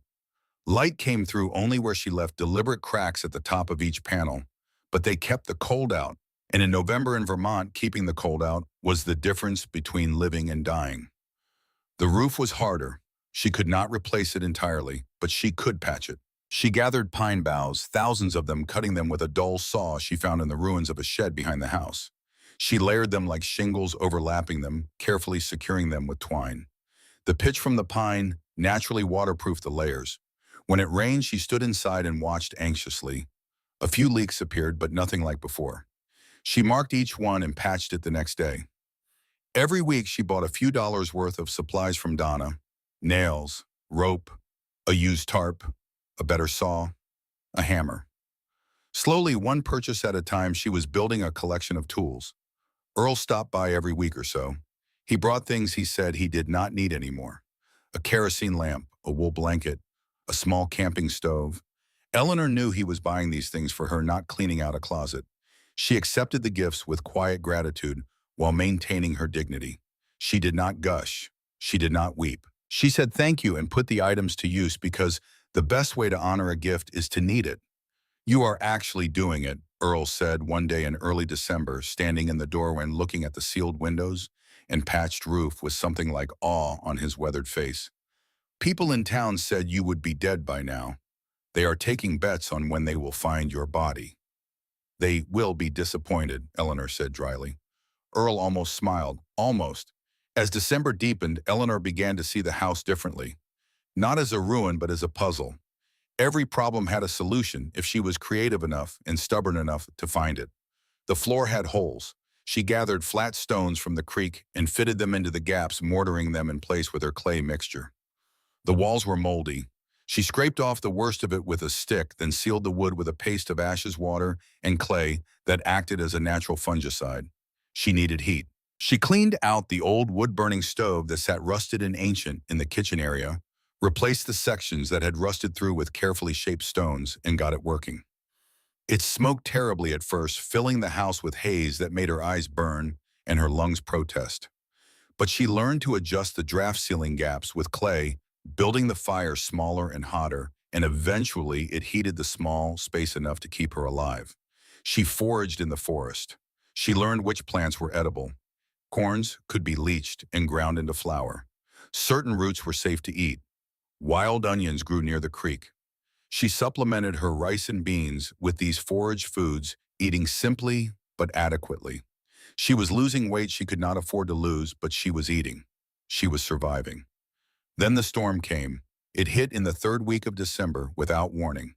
Eleanor had been watching the sky all day, reading the clouds the way Earl had taught her. Gray means rain. Dark gray means heavy rain. Green gray means get inside and stay there. The sky that afternoon was the color of iron, low and heavy and still. Too still. The trees had stopped moving. The birds had gone silent. The world was holding its breath. The storm broke at 2 in the morning. Eleanor woke to a sound like a freight train pitching directly over the house. Wind, not ordinary wind. Wind that had traveled across Lake Champlain and gathered speed over 30 miles of flat farmland before slamming into the Green Mountains with the full force of a Vermont nor'easter. The house shuddered. The walls groaned. The tarp over the roof hole began to flap and snap, the sound like a gunshot repeating every few seconds. Eleanor scrambled out of her blankets and lit the lantern with shaking hands. The temperature inside the house was dropping fast, the wind finding every crack and gap and unsealed joint and pouring through like water through a sieve. Then she heard the sound she had been dreading, a loud tearing rip from above. The tarp. The wind had caught an edge and was peeling it back, pulling it off the roof the way you peel the skin from an orange. If the tarp came off, the hole in the roof would be open. Open to wind and snow in a temperature that was dropping toward 15 below zero. The house would become a freezer. The fire in the stove would not matter. The sealed windows would not matter. Nothing she had built in the last 3 weeks would matter because the cold would come straight down through the ceiling and kill her before morning. Eleanor did not think. She did not calculate. She did not weigh the risks. She grabbed the lantern and the rope she kept by the door and went outside. The wind hit her like a fist. It knocked her sideways, slamming her against the wall of the house. Snow was falling horizontally, tiny ice crystals that stung her face and hands like needles. She could not see more than 5 feet in any direction. The world was white and roaring and violent. She found the side of the house by feel and worked her way around to the back where the roof was lowest. There was no ladder. There had never been a ladder. She found a stump near the wall, climbed on top of it, reached up and grabbed the edge of the roof. Her hands were already numb. The cold had turned her fingers into stiff, clumsy sticks that could barely grip. But she pulled herself up. 70 years old, her arms shaking, her shoulders screaming, she pulled herself up onto the roof of a condemned house in the middle of a blizzard at 2 in the morning because there was no one else to do it. The tarp was half torn away, flapping wildly in the wind. She crawled across the roof on her hands and knees, the surface slick with ice, the whole structure swaying beneath her. One wrong movement, and she would slide off the edge. There was no one to catch her, no one to call, no one who even knew she was up here. She reached the tarp. She grabbed the loose edge with both hands and pulled it back over the hole. The wind fought her. It tore at the tarp, tried to rip it from her grip, tried to throw her off the roof. She held on. She wrapped the rope around the edge of the tarp and tied it to an exposed beam. Her fingers were so cold she could barely make the knot. She tied it anyway. She tied it the way Walter had taught her to tie things. Tight, tested twice, made to hold. She tied 3 more points, each one a battle against the wind and the cold in her own body, which was begging her to stop, to go inside, to give up, to accept that this was too much for a 70-year-old woman alone in the wilderness in a blizzard. She did not give up. She tied the 4th knot, and then she climbed down and went back inside and closed the door and stood in the dark with her back against it, breathing hard, her hands so numb she could not feel them, her face raw from the ice, her body shaking so violently she could hear her own teeth clicking together. She looked at her hands in the lantern light. They were blue-white at the fingertips. Blood was seeping from cuts she had not felt. Her palms were torn where the rope had burned through the skin. She thought of Walter. She thought of him standing in the garden with his swollen knuckles planting roses he would never see bloom. She did not cry. She built the fire back up in the stove. She boiled water. She wrapped her hands in strips of cloth from an old shirt.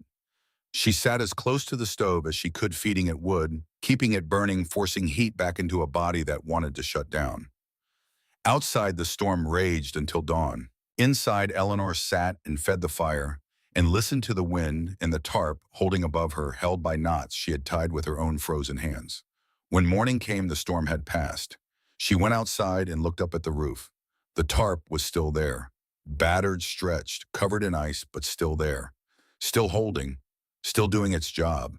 She looked at her hands, bruised, cut, swollen, the hands of a woman who had climbed a roof in a blizzard because there was no one else to climb it for her. She went back inside and made coffee on the camping stove. She ate rice with salt. She wrapped her hands in fresh bandages, and then she went back to work. The days grew shorter and colder. December pressed down on the forest like a weight, but Eleanor pressed back. Then her body betrayed her. It started as a cough in mid-December. Nothing unusual. The mold exposure, the cold air, the dust from weeks of cleaning. She ignored it the way she ignored everything that did not require immediate action. She had too much work to do, too many problems to solve. A cough was nothing. The cough became a fever. The fever became chills so violent she could not hold a cup of water without spilling it. 3 days after the first cough, Eleanor woke in the dark, unable to breathe properly. Her lungs felt like they were wrapped in wet cloth. Every breath was a conscious effort, a deliberate act of will. In, out, in, out. Each one shallower than the last. Pneumonia. She did not need a doctor to tell her. She had nursed Walter through enough illness to recognize the signs. The fever, the rattling breath, the weakness that made her arms feel like they were made of sand. She was alone in a house in the woods with no phone and no car, and the nearest help 5 miles away through dark forest. She could die here. That was a real possibility. She could lie on this floor and close her eyes, and the fever would take her, and nobody would know until Earl stopped by in a few days and found her still and cold. She thought about that for approximately 30 seconds. Then she got up. It took her 10 minutes to get from the floor to the stove. 10 minutes of crawling and pulling and resting and crawling again. She built a fire with shaking hands. She boiled water. She made tea from dried herbs she had foraged. She forced herself to drink it. She forced herself to eat rice, even though her stomach revolted at the thought of food. She wrapped herself in every blanket and piece of clothing as she owned, and she sat by the stove, and she sweated, and she shook, and she breathed. In, out, in, out. For 3 days, she fought the fever alone. She did not leave the house.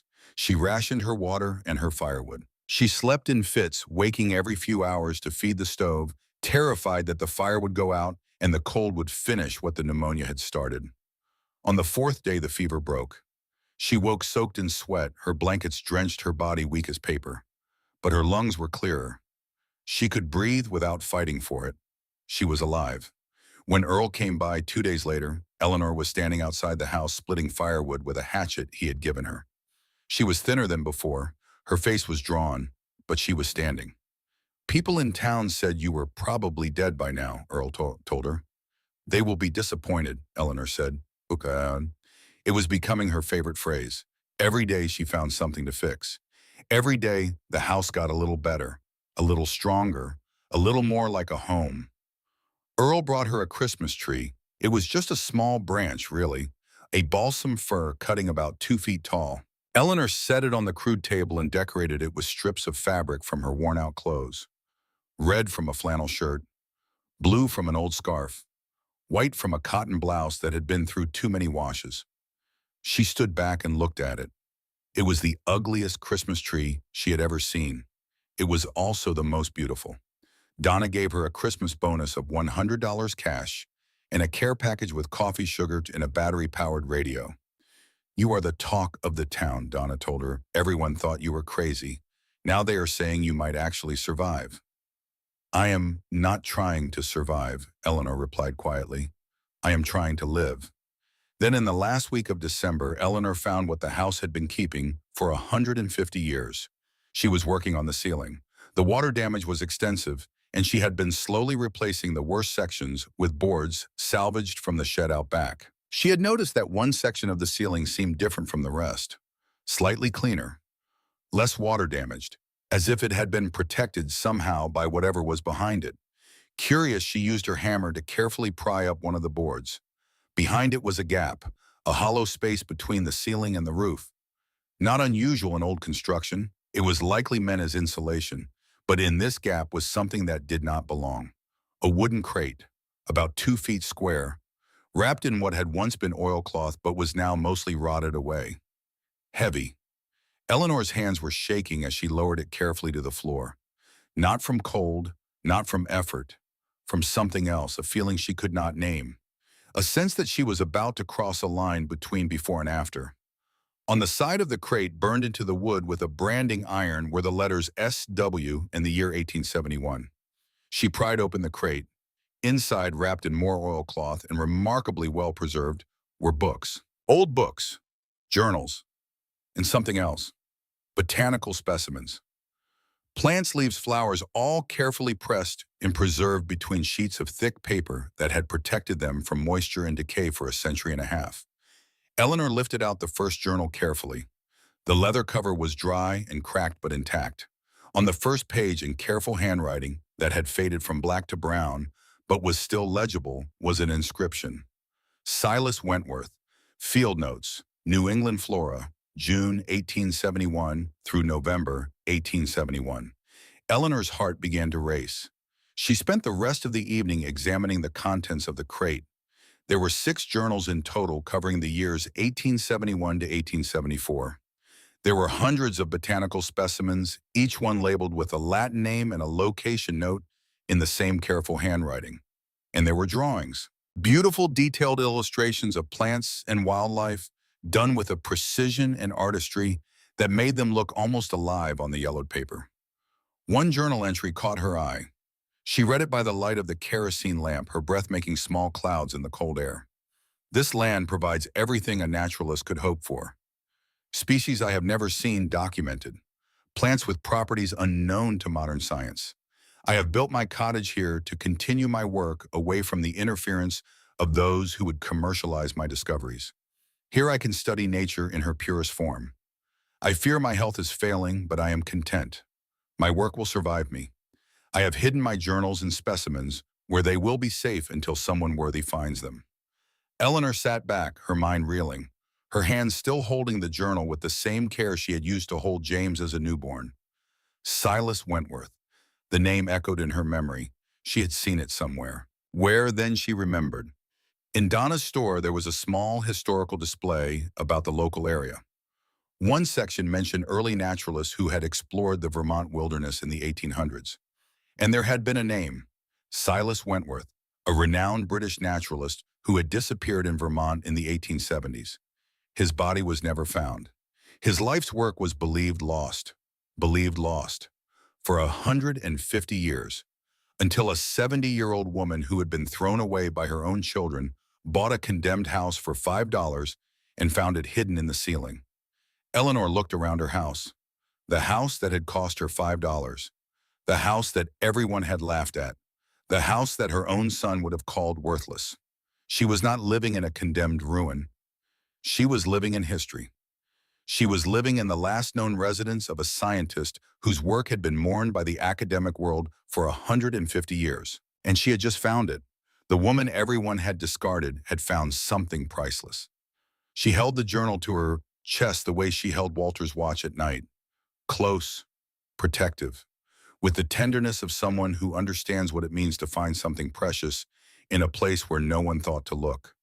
Outside, the winter wind moved through the pines. The house creaked and settled around her.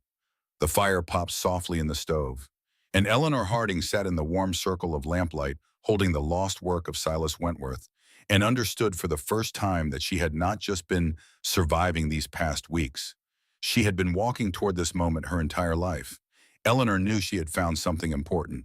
She could feel it the way you feel a change in weather before the sky confirms it.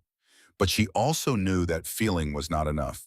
She was a 70-year-old woman living in a condemned house, working 3 mornings a week cleaning a camp store. She had no credentials, no academic standing, no authority beyond the deed in her coat pocket and the calluses on her hands. If she walked into town and announced that she had discovered the lost work of Silas Wentworth, one of the most significant naturalists of the 19th century, nobody would believe her. They would smile politely. They would nod. They would go home and tell their families about the crazy old woman on Timber Ridge Road who thought she had found buried treasure in her raccoon house. She needed help, and she knew exactly who to ask. Earl Hobbs was not just a handyman who ran a hardware store and checked on rental properties. Eleanor had learned this gradually, the way you learn things about quiet people, not because they tell you, but because the truth leaks out in small details over time. Earl had been a high school science teacher for 27 years before he retired. Biology and chemistry. He had a degree from the University of Vermont. He still read scientific journals the way other men read the sports pages. And he knew people. Not many people, because Earl was not the type to know many people, but the right people. When Earl made his next visit in early January, Eleanor showed him the crate. She had placed it on the table. The journals were arranged in chronological order. The specimens were laid out on clean cloth she had cut from one of her old shirts.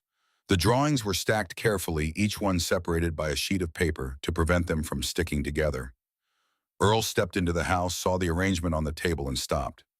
He stood in the doorway for a long moment, looking at the journals and the specimens and the drawings. Then he walked to the table slowly, the way a man walks towards something he is not entirely sure is real. He picked up the first journal.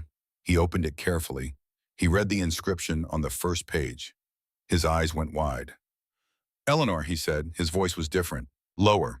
The voice of a man who is trying very hard not to get excited because he has been disappointed before and has learned that hope is expensive. "Do you know what this is?" "I think it is the lost work of Silas Wentworth," Eleanor replied. "But I wanted someone with actual knowledge to confirm it before I do anything." Earl turned the pages of the journal, slowly reading entries, pausing over drawings, examining the handwriting. His hands, which were usually steady as stone, had a slight tremor. "This is incredible," he said finally. "If this is authentic, and it certainly looks like it could be, this is a major historical find. Silas Wentworth is legendary in botanical circles. His disappearance was one of the great mysteries of 19th century natural science. People have been looking for his work for 150 years. "So what do I do?" Eleanor asked. Earl thought for a moment. He set the journal down with the gentleness of a man handling something irreplaceable. "I have a friend, Dr. Helen Marsh. She teaches botany at UVM. She specializes in historical plant studies. 19th century is her era." He looked at Eleanor. "Would you be willing to let me show her these just photographs at first, to see if she thinks they are worth authenticating?" Eleanor hesitated. These journals had been hidden for 150 years, waiting for someone to find them. Now that she felt a responsibility toward them that she could not fully explain. They had survived because someone had cared enough to hide them. They had waited because the house had held together just long enough. They had been found because Eleanor had been desperate enough to buy a ruin and stubborn enough to fix it. They were connected to her now. They were part of her story and she was part of theirs. But she also knew she could not do this alone. "Yes," she said.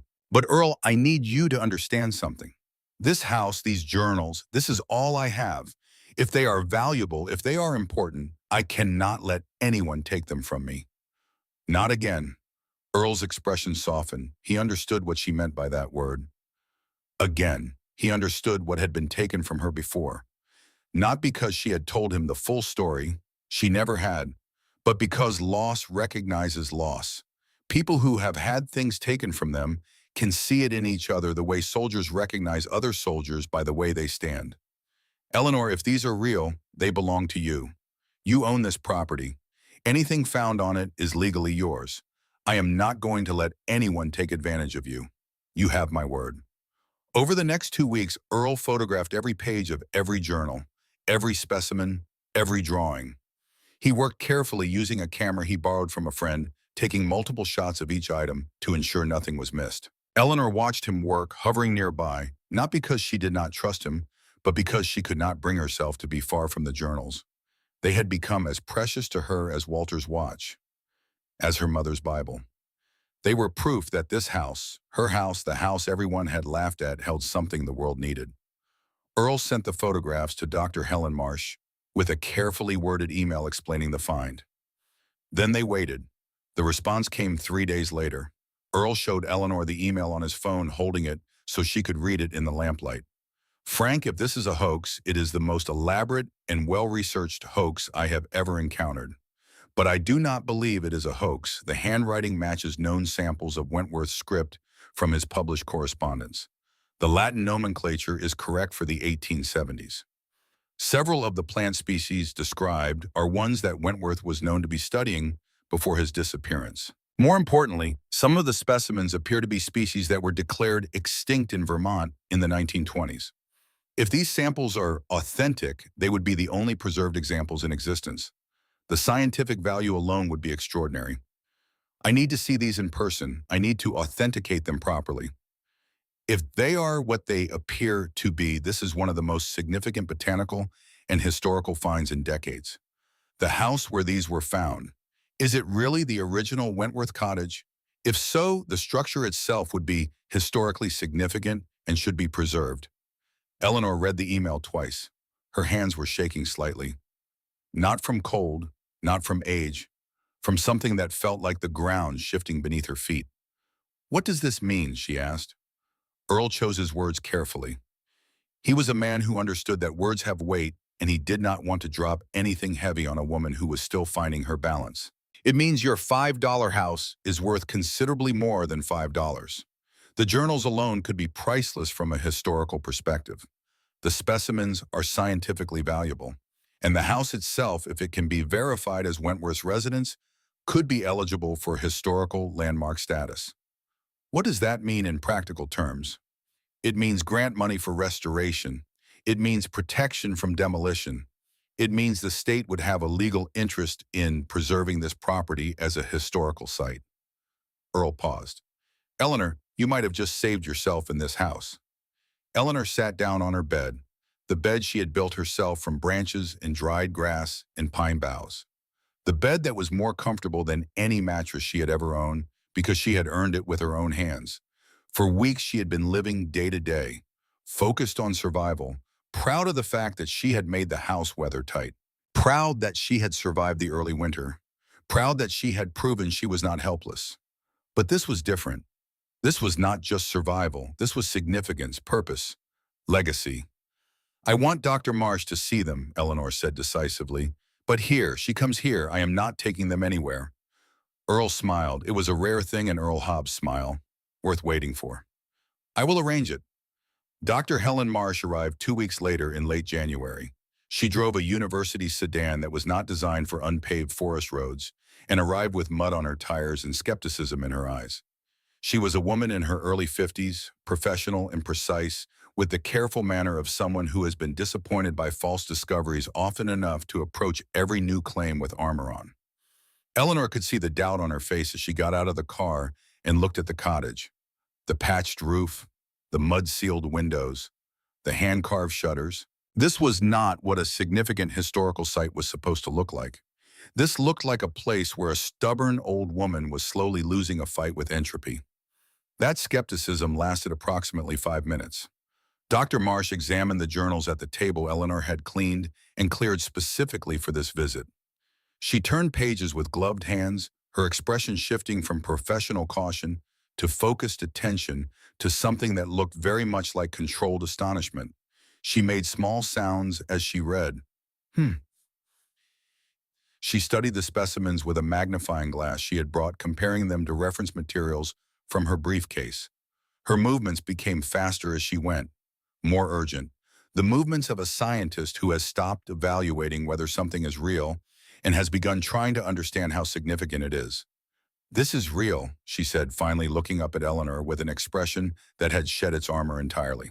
This is absolutely real. Mrs. Harding, do you understand what you have found? I think so, Eleanor replied, but I would like you to explain it to me properly.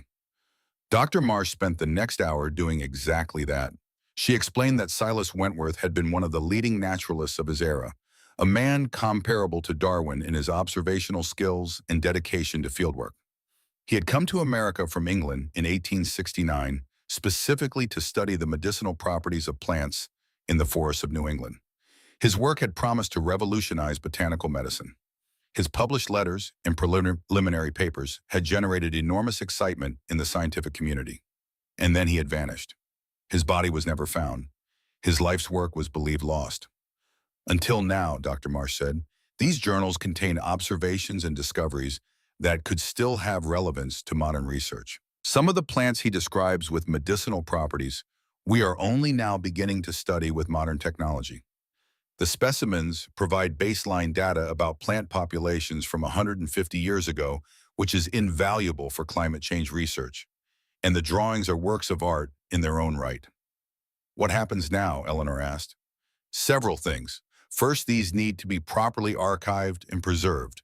They should be in climate-controlled conditions, digitized, made accessible to researchers. Second, the house needs to be evaluated by historical preservation experts.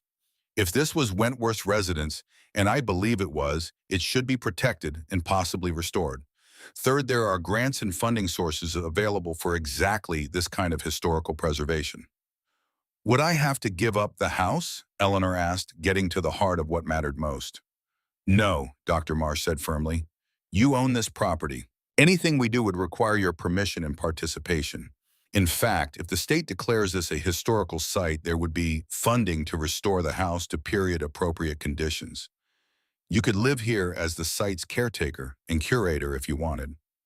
Eleanor felt tears behind her eyes. She held them there. She had not cried through the blizzard on the roof.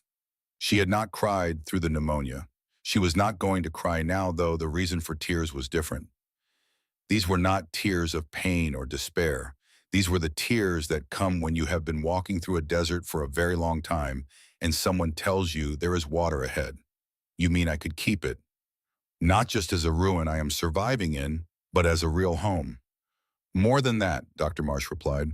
She leaned forward, and her voice had the warmth of a woman who understood that she was not just talking about a house. You could be the guardian of an important piece of scientific history. Silas Wentworth's work was lost for 150 years. You found it. You preserved it. That makes you part of the story. Over the next 3 months, Eleanor's life transformed in ways she could not have imagined on that November sidewalk. Dr. Marsh worked with the Vermont Historical Society to verify the significance of the find. The journals and specimens were carefully photographed and cataloged by a team from the University of Vermont, but Eleanor insisted they remain on the property. A climate-controlled storage case was installed in the bedroom, the first piece of professional equipment to enter the house since Eleanor had arrived with her cardboard boxes. A team from UVM's history department examined the house itself. They confirmed that it matched descriptions from old letters about Wentworth's cottage in the northern woods. More importantly, they found his initials carved into a beam in the ceiling. SW 1871, exactly matching the date on the crate. The same letters and numbers that had been branded into the wood of the box Eleanor had pulled from the ceiling with her scarred, calloused hands. In April of 2020, the house was officially declared a historical site by the state of Vermont. With that designation came grant money, not millions, but enough to properly restore the structure while maintaining its historical integrity. Enough to install basic modern conveniences, plumbing, electricity, while keeping the original character. Enough to transform Eleanor's survival shelter into an actual home. The work began in May. Professional carpenters came, men who reminded Eleanor of Walter in the way they talked to wood and listened to what it told them. They replaced the roof with period-appropriate wooden shingles. They repaired the stone foundation. They restored the original timber frame walls. They installed glass in the windows but kept Eleanor's handmade shutters mounted beside them. The foreman asked why she wanted to keep the shutters. They were rough, uneven, clearly made by someone who had never built a shutter before. Because I made them, Eleanor said. That was explanation enough. The foreman, a man named Harlan, who had been restoring old buildings for 30 years, looked at the shutters more carefully after that. He ran his hand along the edge of one, feeling the tool marks and the rough surface where Eleanor had shaped the wood with a dull saw and stubborn hands. You know what he said? These are better than you think. The joints are solid. You used green wood, which is harder to work, but holds its shape once it seasons. He looked at Eleanor with the respect one craftsperson gives another. Your husband was a carpenter, was he not? He was, Eleanor said. It shows, Harlan said.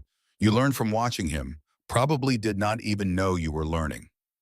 Eleanor touched the shutter. The wood was warm under her hand. She had made it in December in the cold with bleeding fingers and a saw that needed sharpening. She had made it because she would have died without it. And somehow, without knowing it, she had made it the way Walter would have. Some lessons do not need a classroom. Some things pass from one person to another through years of proximity and love absorbed like warmth, like language, like the way a child learns to walk by watching the people who carry her. November 15th, 2020. 1 year to the day since Eleanor had been left on a sidewalk with a cardboard suitcase and $56 to her name.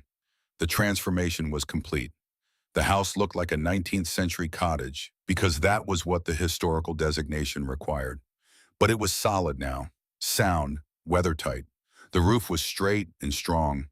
The windows had glass that caught the autumn sunlight and threw it across the restored hardwood floors. The stone foundation had been repaired and reinforced. The original timber walls, free of mold and properly sealed, showed the beautiful grain of old-growth wood that had been hiding under 150 years of neglect.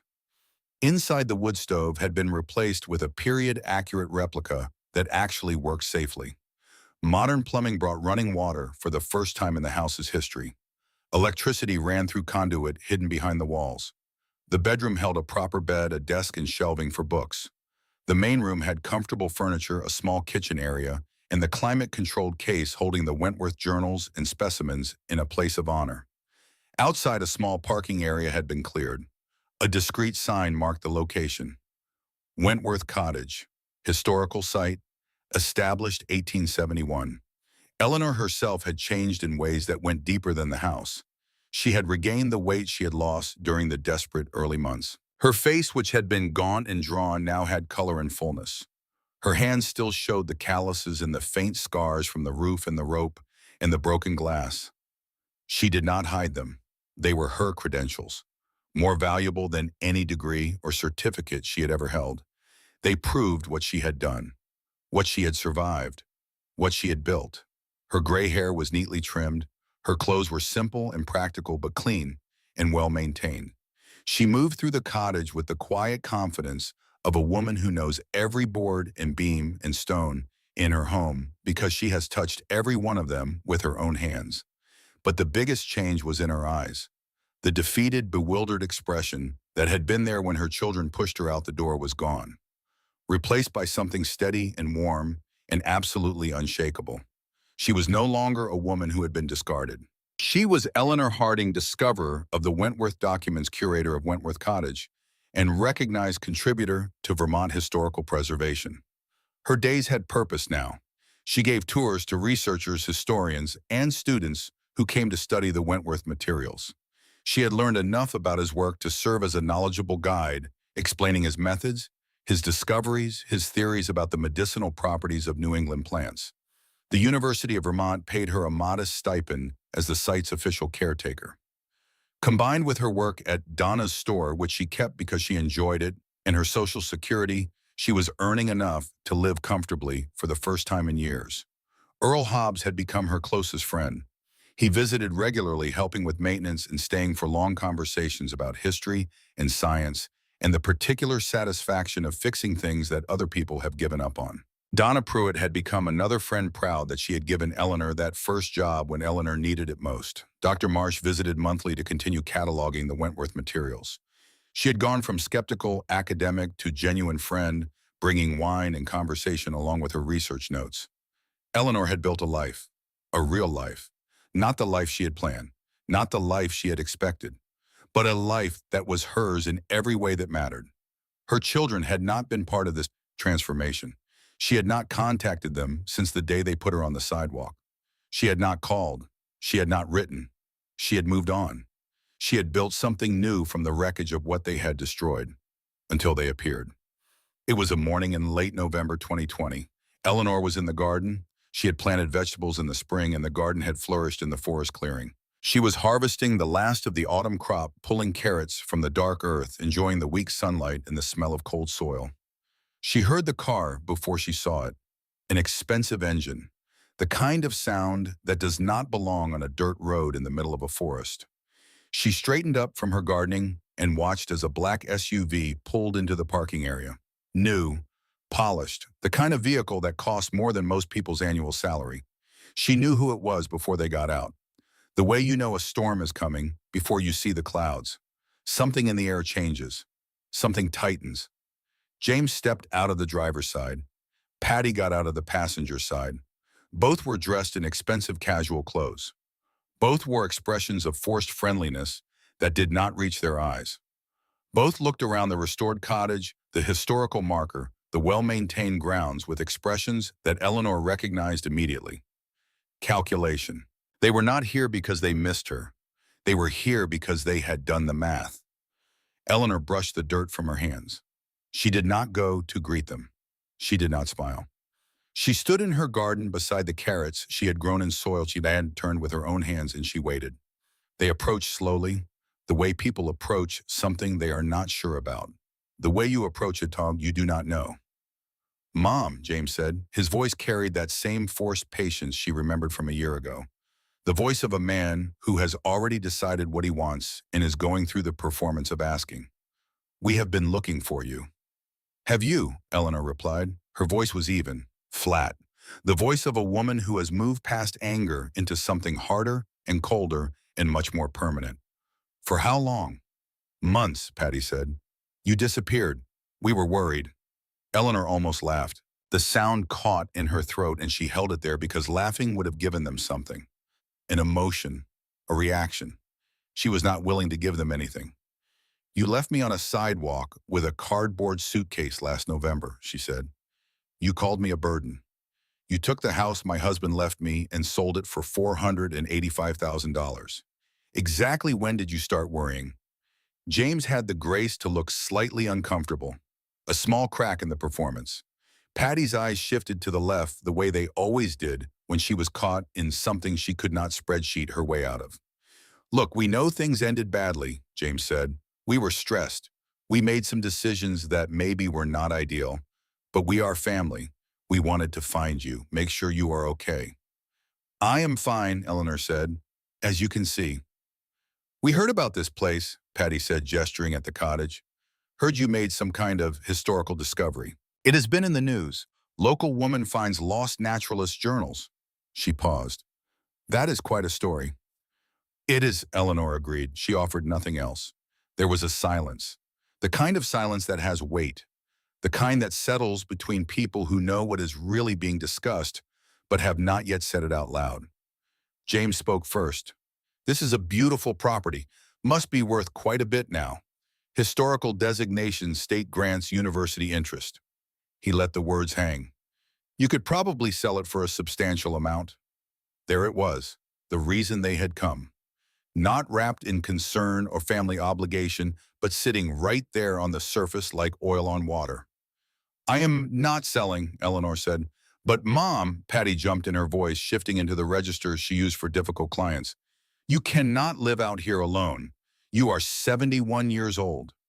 What if something happens? What if you get sick? It is not safe. I had pneumonia in December, Eleanor said calmly. Alone for 3 days. I survived it. I have also survived a blizzard, a collapsing roof, 6 weeks without heat, and 2 months of walking 5 miles in the dark at 3:30 in the morning to clean a store for $15 an hour. I think I can manage. The words landed in the space between them like stones dropped into still water. James tried again. He was a lawyer. Lawyers do not give up after the first objection. This place is too much for one person. And the historical value, do you not think it should be shared? Maybe turned into a museum or research center. You could sell it to the state or a university. They would pay well. He paused, arranging his face into an expression of concern. Then you could come stay with us, with family, where you belong. Eleanor looked at her son carefully. She looked at this 45-year-old man in his expensive coat and his polished shoes standing in her garden on soil she had turned by hand in front of a house she had saved with her own body telling her where she belonged. When exactly did I start belonging with family again, she asked. Was it when you found out my $5 house was worth something? James flushed, a dark red climbing from his collar to his ears, the color of a man who has been seen clearly and does not like what it reveals. That is not fair. Is it not? Eleanor's voice was still calm, but there was steel underneath now. The steel that forms when soft metal is heated and cooled and heated again until it will not bend. Let me tell you what happened after you left me on that sidewalk.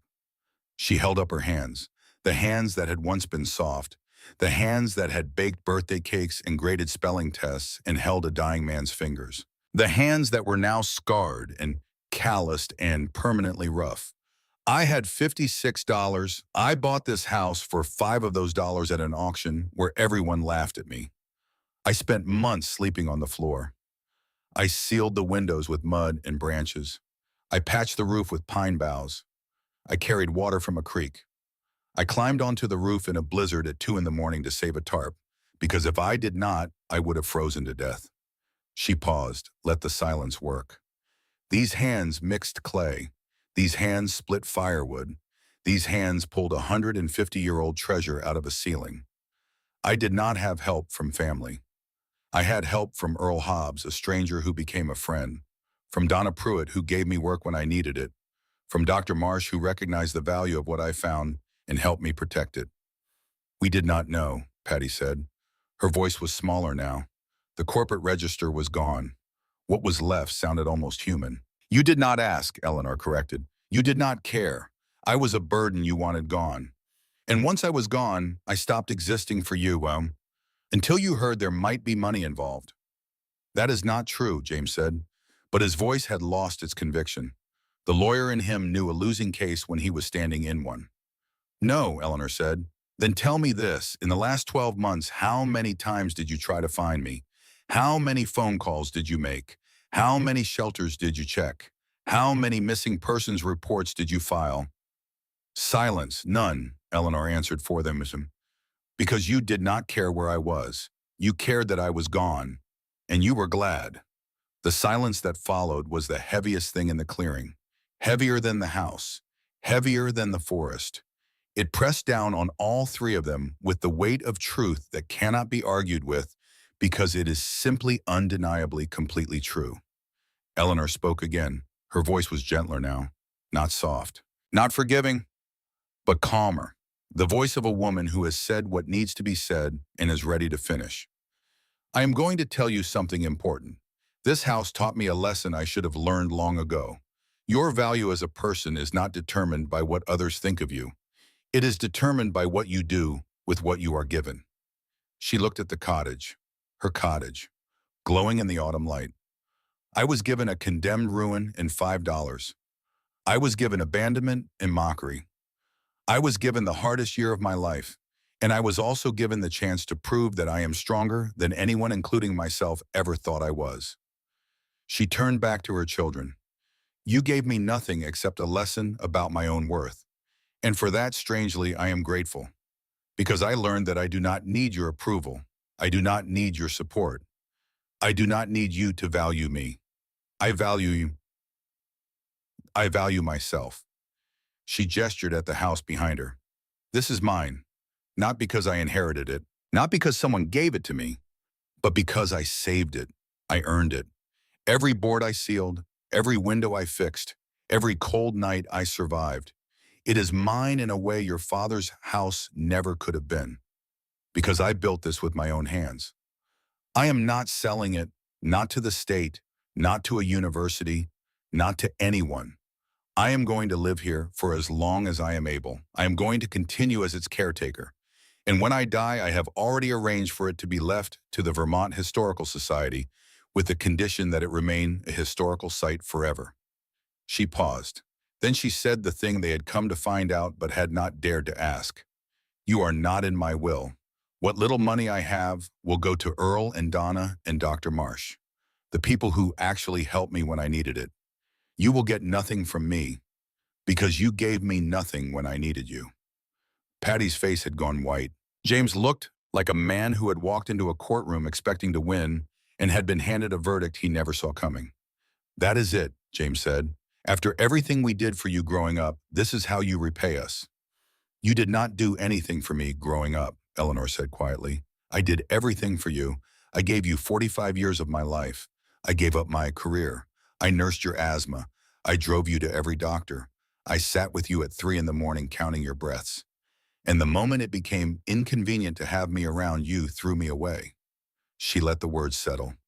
So yes, this is it. You are welcome to visit if you are genuinely interested in rebuilding a relationship. Not a financial opportunity, but I do not need you. I have learned to live without you, and I am happier for it. James turned and walked back to the SUV without another word. His back was stiff.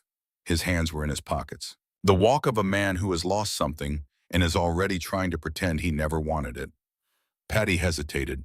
She stood in the garden for a moment, looking at her mother with an expression that was harder to read than James's anger. There was something in it that might have been shame, or might have been the beginning of something that could, with years of work, become genuine remorse. We are sorry, she said, for what it is worth. I believe you, Eleanor replied, but sorry does not change anything. Goodbye, Patricia. Patty turned and walked to the car. She got in. James started the engine. The SUV pulled out of the clearing and disappeared down the forest road, the sound of its engine fading until the only sound left was the wind in the pines and a single crow calling from somewhere high in the canopy. Eleanor stood in her garden and watched them go and felt nothing. No anger, no satisfaction, no grief, no regret, just peace. The deep, settled peace of a woman who has said what she needed to say and meant every word. Earl appeared from the cottage. He had been inside doing some maintenance and had clearly stayed out of sight during the entire conversation. "You all right?" he asked. "I am perfect," Eleanor said, and meant it. Absolutely perfect. 2 years after buying the cottage for $5, Eleanor Harding celebrated her 72nd birthday with the people who had become her true family. Earl Hobbs was there bringing tools disguised as birthday presents because he knew Eleanor always needed tools and would never buy them for herself. Donna Pruitt came with homemade pie and stories about customers at the store. Dr. Helen Marsh arrived with a gift that made Eleanor cry, the only tears she shed that day. A published academic paper about the Wentworth documents with Eleanor listed as co-author and discoverer. Eleanor held the paper in both hands and read her own name on the cover page. Eleanor M. Harding, printed in the same typeface as Dr. Marsh's name, as if they were equals, as if a woman who had cleaned a camp store at 5 in the morning and sealed the windows with mud and slept on a dirt floor was the same as a professor with a doctorate in a university office. "I do not deserve to be on this," Eleanor said. "You deserve to be first author," Dr. Marsh replied. "I just did the science. You did the finding, and the surviving, and the refusing to give up. Without you, there is no paper. Without you, Wentworth's work stays hidden for another 150 years. Eleanor looked at the paper for a longer time, then she folded it carefully and placed it on the shelf beside Walter's watch and her mother's Bible. The three most precious things she owned: a dead man's time, a dead woman's faith, and proof that Eleanor Harding had mattered. A dozen other people came too, researchers who had studied the Wentworth materials, students who had visited the cottage, neighbors from the surrounding area who had watched Eleanor's transformation from cautionary tale to local legend. They gathered in and around the cottage, which now looked nothing like the condemned ruin Eleanor had first seen in Earl's headlights on that November night 2 years ago. It was a home, warm, comfortable, filled with life and purpose, and the kind of noise that a house makes when it is being used the way a house is supposed to be used. During the celebration, Dr. Marsh made a small speech. She stood by the fireplace with a glass of wine and spoke the way academics speak when they have temporarily forgotten they are academics and are just being human. 2 years ago, the scientific world believed Silas Wentworth's life work was lost forever. One woman working alone with almost nothing found it and preserved it. Eleanor's discovery has already led to new research in botanical medicine, climate change studies, and historical ecology. She paused and looked at Eleanor.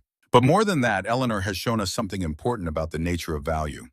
She has shown us that the things the world discards are not always worthless, that the people the world overlooks are not always ordinary, and that sometimes the most important discoveries are made not by people with resources and credentials, but by people with nothing except the refusal to give up. Later that evening, after the guests had left and the cottage was quiet, Eleanor sat on her porch with Earl. The sun was setting through the trees, painting the sky in shades of amber and rose that reflected off the windows of the cottage and made the whole clearing glow. "Do you ever think about your kids?" Earl asked. His voice was gentle, the voice of a man who has earned the right to ask difficult questions by never asking them carelessly. "Sometimes," Eleanor admitted, "I do not hate them. I have even thought about reaching out, seeing if we could rebuild something." She paused. "But then I remember that I spent 45 years building my life around them, and they discarded me without hesitation. I do not need that kind of relationship anymore." "You built something else instead," Earl observed. "I did," Eleanor agreed. "A life that is mine, a home that I saved with my own hands, friendships based on respect rather than obligation, a purpose that gives me meaning." She looked at the cottage, her cottage, glowing in the last light like something from a painting. "You know what is strange," she said. "If my children had not abandoned me, I never would have found this place. I never would have discovered Wentworth's work. I never would have learned how strong I actually am." "So in a way, they gave you a gift," Earl said. "They just did not mean to." "Exactly," Eleanor said. "They tried to throw me away. Instead, they freed me to find out who I really am." Earl was quiet for a moment. the kind of quiet that is not empty but full, full of the things that do not need to be said between people who understand each other. Any regrets, he asked. Eleanor thought about it honestly. She owed him that. She owed herself that. I regret that I wasted so many years being dependent on their approval. I regret that I let myself become someone who could be discarded. I regret that I did not listen to Walter when he told me to hold on to the house. She looked at her hands in the fading light, the scars, the calluses, the permanent roughness that no amount of cream or care would ever fully smooth. But I do not regret how things turned out. The Bowen, she gestured at the cottage, the forest, the clearing, the life she had built from wreckage. This is exactly where I am supposed to be. The sun dropped below the tree line. The sky turned from amber to violet. The first stars appeared faint and far away like memories of light. Eleanor sat on her porch and listened to the forest settle into evening, the wind in the pines, the creek in the distance, the house behind her solid and warm and alive with the quiet hum of electricity she had earned the right to have. Inside it on the table she had cleaned with her own hands in the climate-controlled case that protected them from the decay that had tried to claim them for 150 years, the journals of Silas Wentworth sat in their careful rows. His words written by lamplight in this same clearing a century and a half ago were safe now, found, preserved, given to the world by a woman who understood their value because she understood what it meant to be overlooked and forgotten and left behind. He had written in the last entry of his last journal a line that Eleanor had read so many times she knew it the way she knew her own name. I have hidden my work where it will be safe, and I trust that the one who finds it will understand the value of things that have been forgotten. Eleanor Harding understood. She had been forgotten too. Discarded like the house, condemned like the house, written off like the house, and like the house she had refused to fall down. She had been kicked out at 70 with nothing but $5 in a broken suitcase. She had bought a house everyone called worthless and made it priceless. She had taken the abandonment that should have destroyed her and used it to discover something the world had been searching for since before she was born. She was never too old to start over. She was never too broken to rebuild. And she was never worthless just because someone failed to see her value. Eleanor stood up from the porch. She picked up her cup. She walked to the door of her cottage, opened it, and stepped inside. The warmth met her like an embrace. The lamplight was golden. The fire crackled softly in the stove. The journals sat in their case patient and permanent, waiting for the next researcher, the next student, the next person who would come to this clearing in the woods and learn something about the world and about themselves. Eleanor closed the door behind her. She was home.